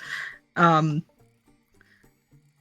Leach, you also think this? She just is a really bad, really, really bad singer. It's kind of cringy. Zafira. Oh, sorry, Chaz. What's up? Chaz looks at Vintage and says, "Your boy Elias did it." Elias. Vintage nods sagely, and then like 30 seconds later, you hear him go, Elias. Livik and Zafira and Silas. Silas especially with your role. She's a wonderful singer. You can tell that she's actually doing this on purpose. She's trying to make her voice, as beautiful it is, sound as miserable as possible. Intentionally.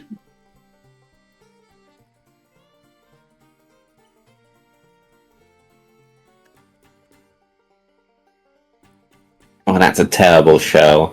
I'll try and encourage her to sing.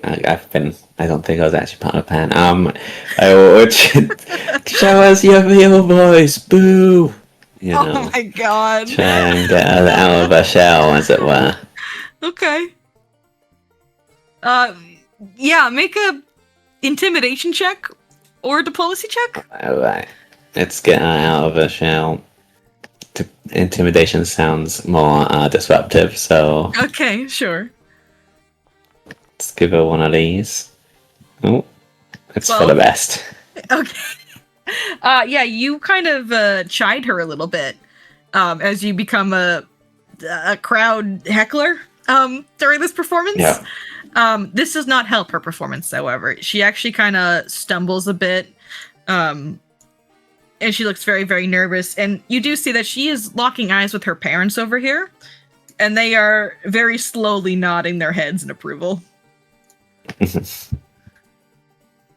Oh, I helped. Zafira, what would you like to do to try to praise the lovingness of the Dream Tender? I am going to perform a hymn. Okay. All right. Very cool. Is this going to be a Gazra hymn, or is this something you're going to try to recall from Desna's repertoire? Ooh.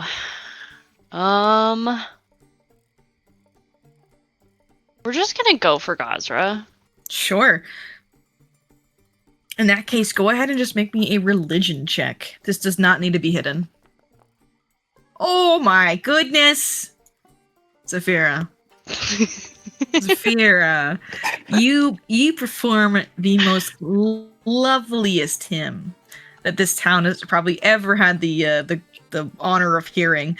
It is not a Desna hymn, but a lot of the town is still enraptured by your voice. Your voice sounds like the flow of waves hitting the shore, a peaceful and serene kind of experience. Most of these people probably have never seen the ocean, but you feel like you've brought a little bit of the ocean to their ears.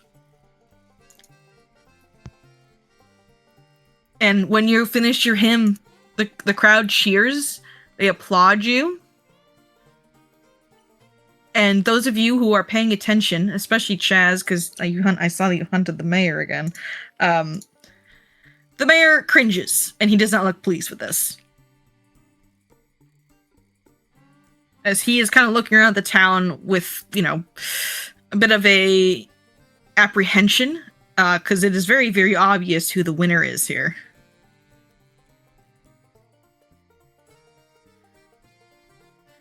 All right, ladies and gentlemen, quite lovely. If you would give my brother and I just a few moments to decide who this winner is. A close competition indeed.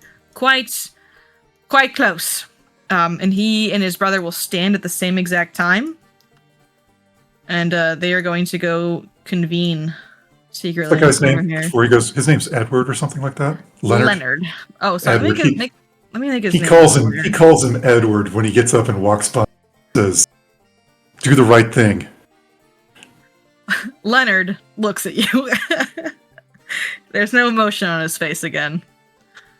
For catching the pig, we get a vote, though, right? No, it is just the mayor and his brother decide. Okay, I thought that's the reason. Oh, it's just to be a place of honor during the meal. Yes. I see. Dorav and Annabeth kind of look solemnly at each other, and they return to their seats, knowing their failures. But Shell stands there very nervously, kind of twiddling her thumbs, and she looks at you, Zephyra. Well, that was quite beautiful, Zephyra.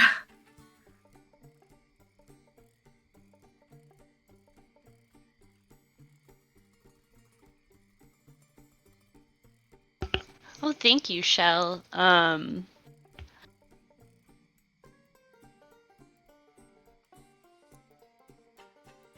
I do hope you win. It'll be nice to have an outsider win for once. Has an outsider ever participated before? Oh, I don't think so. It's quite unprecedented, but there's no rules against it, really. Well, may the best woman win, then. Of course. Thank you. And she kind of tucks some hair behind her ear. You know what? I'll continue to be disruptive. But is that what happened, Shell? I'm you sorry? You should never change that which makes you different. You know. I don't quite get your meaning, Lithic. You threw that contest. She blushes. I'll hand her a pamphlet. Is it a pamphlet for Lamashtu? So, this is one of the anathemas. Attempt to change that which makes you different. You're better than these people, Shell, and you put yourself down to their level. You deserve better than what you give yourself. Well, that's a mighty fine way of thinking about things. Don't read the sections about monsters. Oh, that's old lore, okay? In the pamphlet, I mean, well, assuming you can read. If not, then it's kind of bad because the pictures are mostly quite rough. But Well, I appreciate your sentiment, regardless.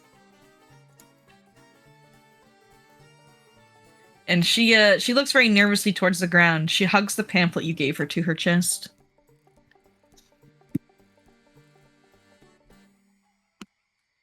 I think she looks so nervous. I'm like scanning the audience to see if I see somebody that's is doing something that might make her nervous, like somebody that seems angry at her or staring at her somehow. Yeah, do you want to make a perception check? Also, do we know who this dream tender is that they're doing all this for? They refer to. It seems that they're talking about Desna when they say that. Okay. Okay, you look around, Mr. Leech, and the only people who seem to be possibly making her nervous would be her parents right here. But her parents have that same kind of nervousness in their posture, as they're kind of holding hands on the table, and they just look very, very nervous.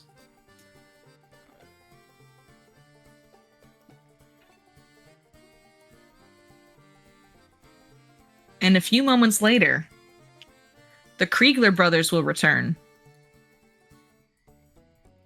Yeah, I'll make everyone's donate to the pool as well. Ladies and gentlemen, oh, sorry. Yes. I was gonna say, before they come back, can I do a sense roll for a sense motive? On which NPC? Which one? Her parents. Her parents? Yeah. Sure. Yeah, definitely. Go for it. Okay.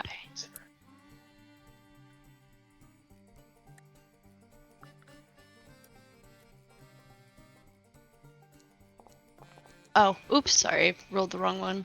Oh, you're fine. There we go. Very, very good. So when you look at them, Mr. Leech just sees this nervousness of the parents. Zephyra, you see the fear. It's not just nervousness, it's terror.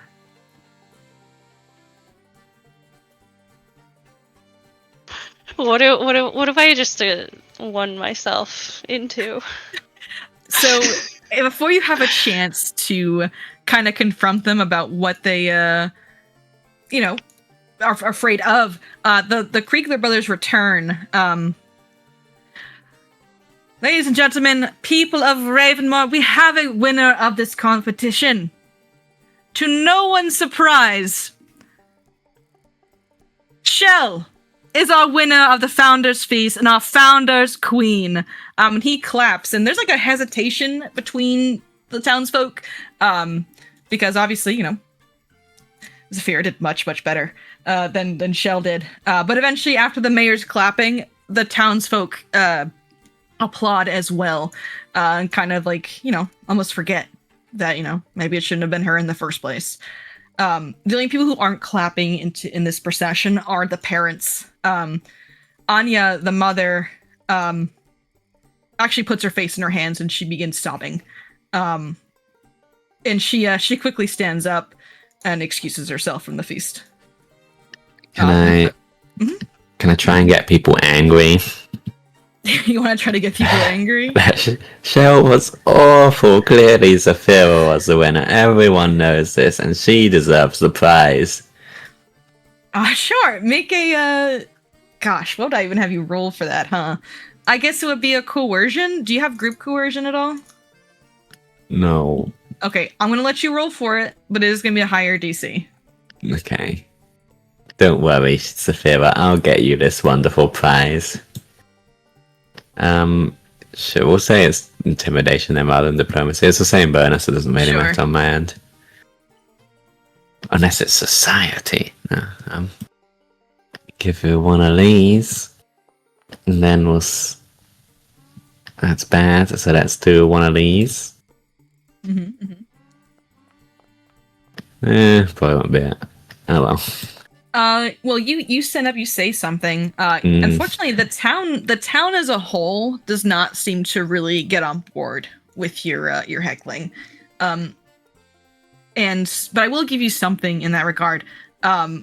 You do catch the eye of Saul, who sees you attempting to heckle, and he there's a flash of like appreciation in his eyes. But the rest of the town just kind of looks at you, and they kind of sneer at you, and you hear mutters of, "You're just an outsider. What do you know? You don't understand it." Outsider. Terrible. Mr. Leek will look over at the mayor and say, if this is a display of the honesty of leadership in this town, I'm afraid I'm going to have to totally look over all your tax records again, because obviously you're hiding something. He rolls his eyes at you, but he catches himself and he gets another big smile on his face. Of course, Mr. Leech, you are more than welcome to look at our records again if that is something you desire. But now is a time for celebration, Mr. Leech, not a sign of paperwork. And he puts like a hand on your shoulder. I give an intimidating glare. Okay. At that point. Let's see. That's just a charisma check. Yes, it'll be an intimidation check against the mayor. Mm-hmm.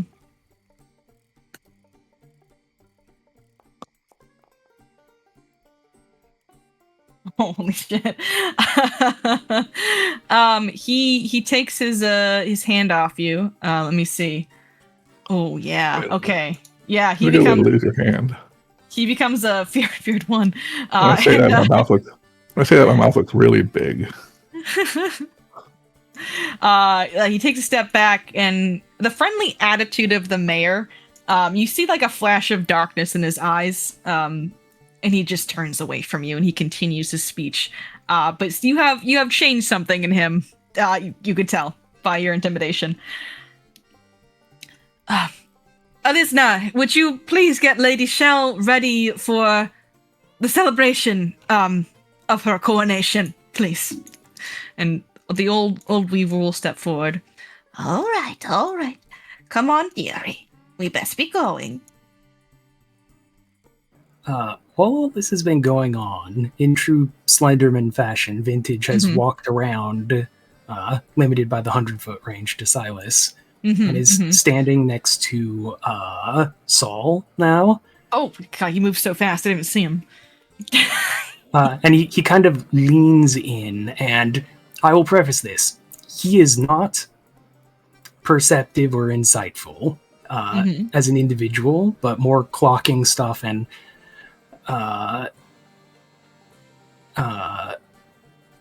seeing the reactions of some of the other party members, has moved around and just very quietly and kind of bluntly asks, "Is your daughter in danger?" He takes out the wheat that's sticking out of his mouth and he sighs.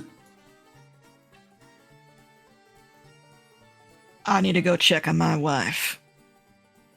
And Vintage, you can tell there is a seething rage in this man that he is unable to let out. And if he stays here, he might just freak out.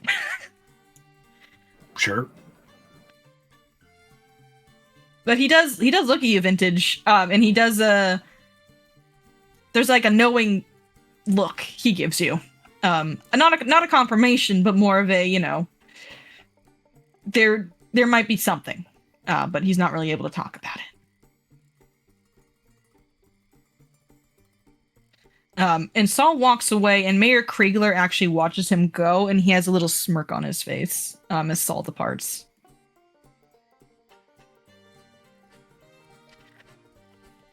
That will conclude our festivities for the evening. Thank you all for coming. It is best we return home, and I hope the Dream Tender sends you pleasant dreams tonight.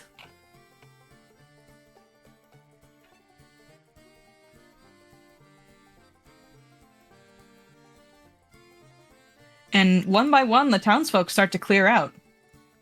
The music, the merrymaking stops. And there's it goes around about regular town business.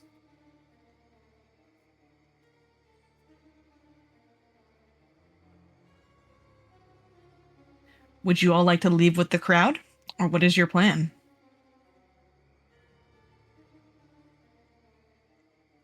I'm gonna watch what it look like this old lady is taking the winner. She is leading her to the tailor's shop. Which is, the weaver's place. I'm gonna get a nice dress. I don't think that's what's happening. You're right, she's already won. Why would you need a nice dress? But maybe it's like a reward. She and her parents were very afraid during all of this.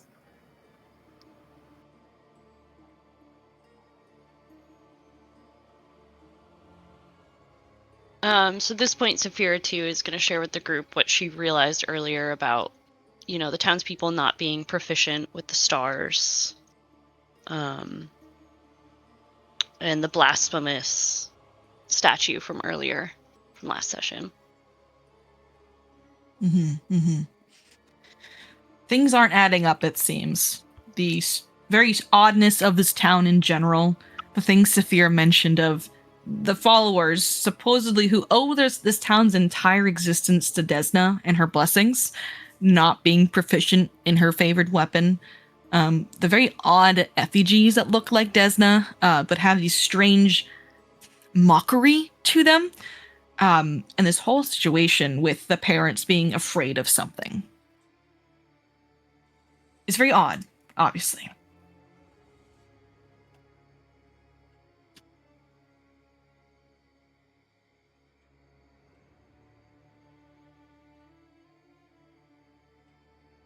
But this festival took all day, and the sun is going to be setting soon. We could try to go return my dress, perhaps, if we wanted to go talk to the tailor. It's true, you are supposed to bring it back. I did say I would. It'd be rude not to. So that could get us into the tailor shop to at least talk to Shell. I think that's a good idea. Sounds good. Okay. So you all agree to go to the tailor's shop. Chaz, what are you thinking about over there? Bass has two things on his mind, and he's Okay. very churlish in his thinking. Mm-hmm. He's in the first thing. He's like, "This place is rigged. This is just like Cheliax." And then the other thing that he's thinking is, "What does this have to do with Kyle?" What does this have to do with Kyle? But looking at the behaviors of his party members, that doesn't come out of his mouth. He does follow along. Okay. All right. I'm going to bring you guys back to the town as everything begins to, people return to their homes. There seems to be like small celebrations privately within families for Desna. But you guys want to head to the tailor's shop where you are able to see Elisna bringing Shell. I'll move her over there. The blacksmith's house is closed and looks like it has been shuttered and like barred shut.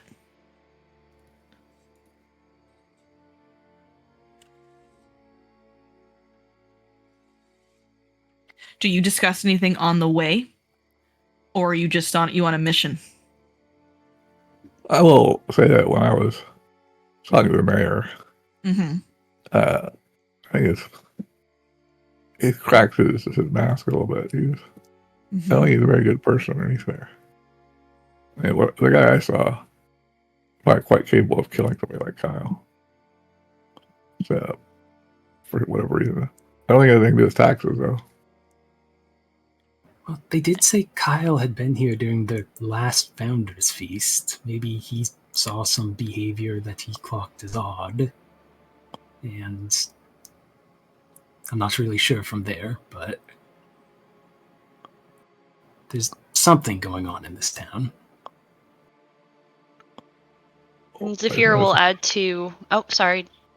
I just noticed there's crop circles out here. Mm-hmm. You have not gone to explore that area yet. Go ahead. I didn't want to interrupt you there. And Zafira's gonna add about the strange stare that she got from the brother earlier. Has anyone else noticed? He's a bit empty.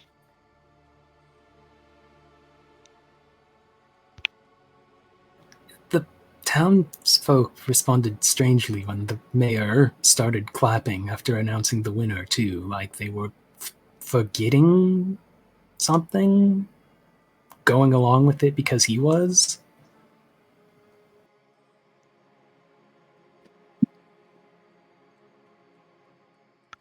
Yeah. Perhaps a sense of... Do you think Kyle won the... Do you think Kyle won the tournament and then he got brought to the tailors? Very possible. We don't have any evidence of that yet, though. I think they're willing to cheat to make sure a town's member wins.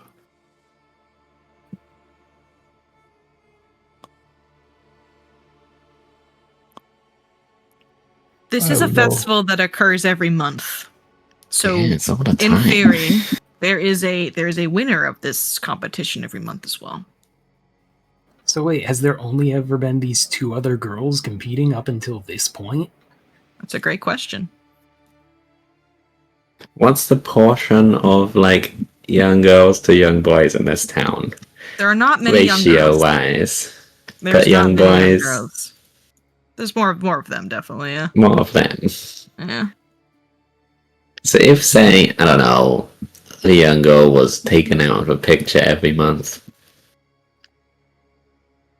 that would be conceivable. If it had been going on for like a year, 10 years? 10 years, let's say 10 years. That's a lot, though. They stopped paying taxes 10 years ago. So say they started becoming a bit odd 10 years ago, and then at some point in that time, they started having strange... I'm sure she's fine. She's just getting a nice dress. You're right, 10 years ago. Something changed. Like maybe But the ratio should really be that close to 50-50. How long has the mayor been the mayor? Well, his family's been in charge for like generations, right? Yeah, his family has been in charge for generations, Mr. Leach. You found a book that dated the Kriegler line, the Kriegler line to the mayorship of this town since its founding. Since the original founder, Iola Kriegler, who was this town's spiritual leader and like default mayor. But Mayor Kriegler has only been mayor for, I don't know, 20 years, give or take. He's about like maybe 50 or so.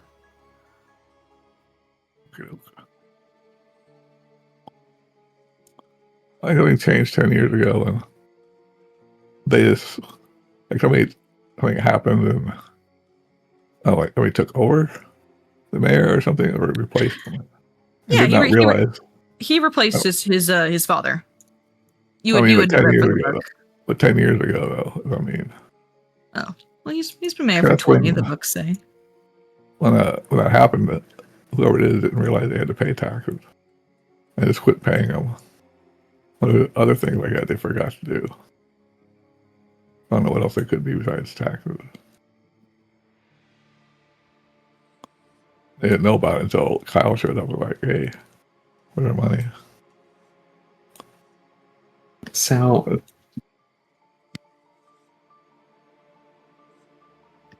it's still this weird slab with the weird writing on, and I don't know, this whole thing's starting to feel like it's approaching something.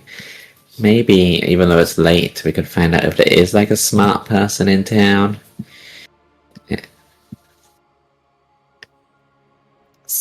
Maybe I'll bother people and ask about that. Sure.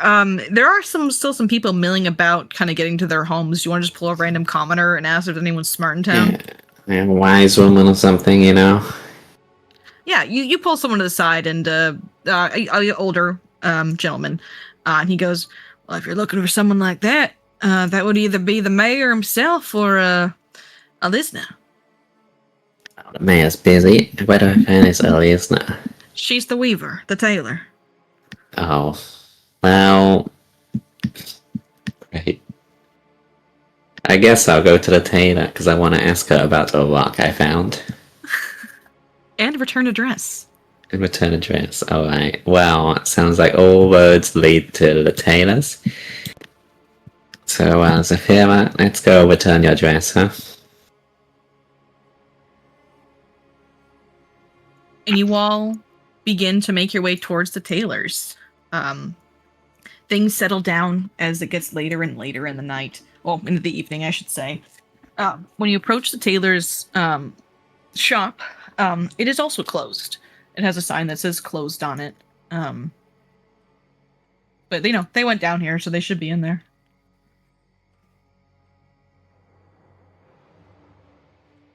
Yeah, can we just knock? Yeah, you knock. There's no response. Ma'am! No. Just keep looking. You bang. Those are the nice knock. And there's a shuffling behind the door, and it creaks open. There's a latch, like a lock, that only allows it to like open just a smidge. And you see Elisna. She peeks through. Oh, hello, dearie. We're a bit busy at the moment. What can I do for you? I just wanted to return my dress, and thank you so much for allowing me to use it for the event. Oh, that's no problem, dearie. It's best you return it tomorrow, though. I'm helping Miss Shell with her dress. It's a common thing here. Once the Founder's Feast Queen is chosen, they get a wonderful dress. And there this is the one we have for her. Is there any other reward for winning the contest? Oh, just bragging rights, dearie. That's all. Oh, yes. Can I sense motive? Sure. Sure, I'll join you. While she's doing that, Mhm. Vintage has a imprecise scent Okay. perception. Are there any like weird smells or lights or anything coming through the crack in the door? Okay. Yeah, you do get a weird smell from vintage. It smells like just like the fried silkworms you had at the feast. Maybe not the fried part, but silkworms.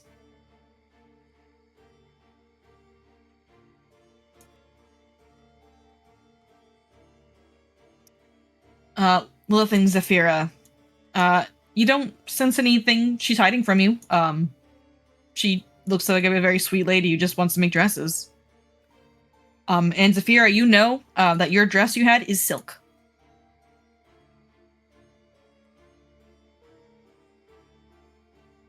Just as a reminder.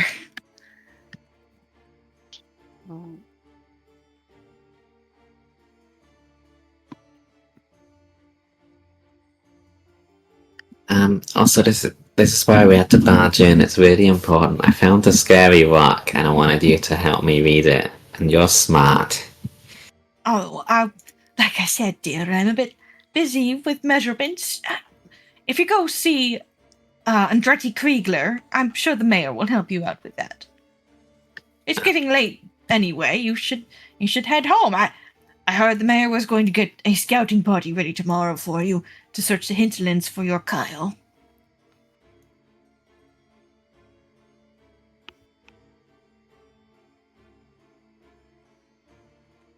You want me to do it? I'll kick the door open.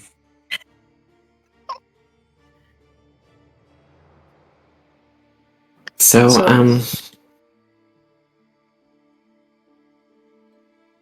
fuck it.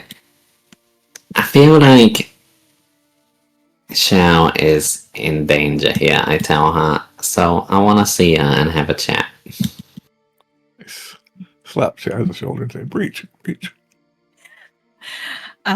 She responds to you, Lithic. She just kind of gives a little old lady chuckle. She's just, we're a bit busy, like I said. You can see her tomorrow. Asking.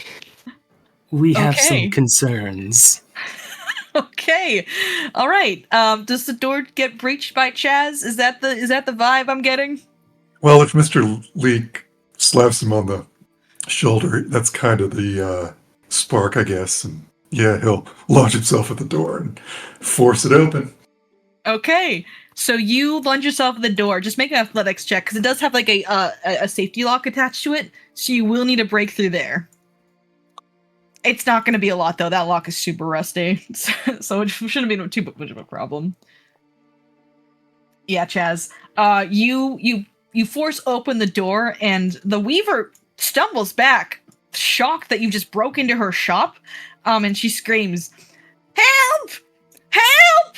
And as you kick down the door, there's a rustling as the tailor just kind of falls into a bunch of clothes she had hanging up, and she kind of tumbles in this pile. And as she attempts to get free from the clothes, the form that's underneath this pile begins to kind of malfunction and mutate as the tailor underneath these clothes begins to grow bulbous and large, and a massive insectoid-like leg reaches out of the clothes and scrapes the wooden floor, as breaking free from the clothes is not the woman that you had previously seen before, but some large spider-like creature that I will show you some art for, as it is like a Darby, could you flash the art on the screen? Thank you. It's some insect-like creature. It has like flowers enveloping a sack on its back that has some kind of brain-like structure in it. It has mandibles that click twice as you all kind of break into her shop. And that is where we're going to end for the night, as you break into the tailor's shop, and this weaver transforms into this monstrous spider-like being.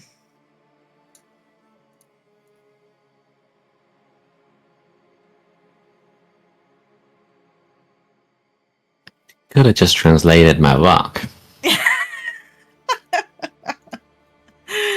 I'll grab the art for you guys in a second. Foundry's fighting me, so I can't grab it right now. But I apologize. But yeah, that's where we're gonna end tonight as you guys break into this old lady's house. Sorry. This is what happens often with investigative games. Players can't figure out what it is when they start kicking down doors. Hey, that's completely fair. Absolutely. Yeah, but thank you guys for coming. We will see what happens next week as you take this investigation on with more bluntness than before. Great. So tonight, we have maybe possibly the conclusion of Seasons of Ghosts, run by Idomera. On Sunday, we have a double feature of Kingmaker and Triumph of the Tusk that you can tune in and watch. Monday, we have Stolen Fates with Crash Gem. Tuesday, we have Strength of Thousands, run by Dom. Wednesday, we have Carrion Crown, run by me. That's a cool game, too. Thursday, we are off. And Friday is Vodcast, and Saturday, we'll be back here again. We're good for next week. As you know, no issues running. If anything comes up, let me know. But yeah, I will catch you all next week. Thanks for coming. Thanks for playing.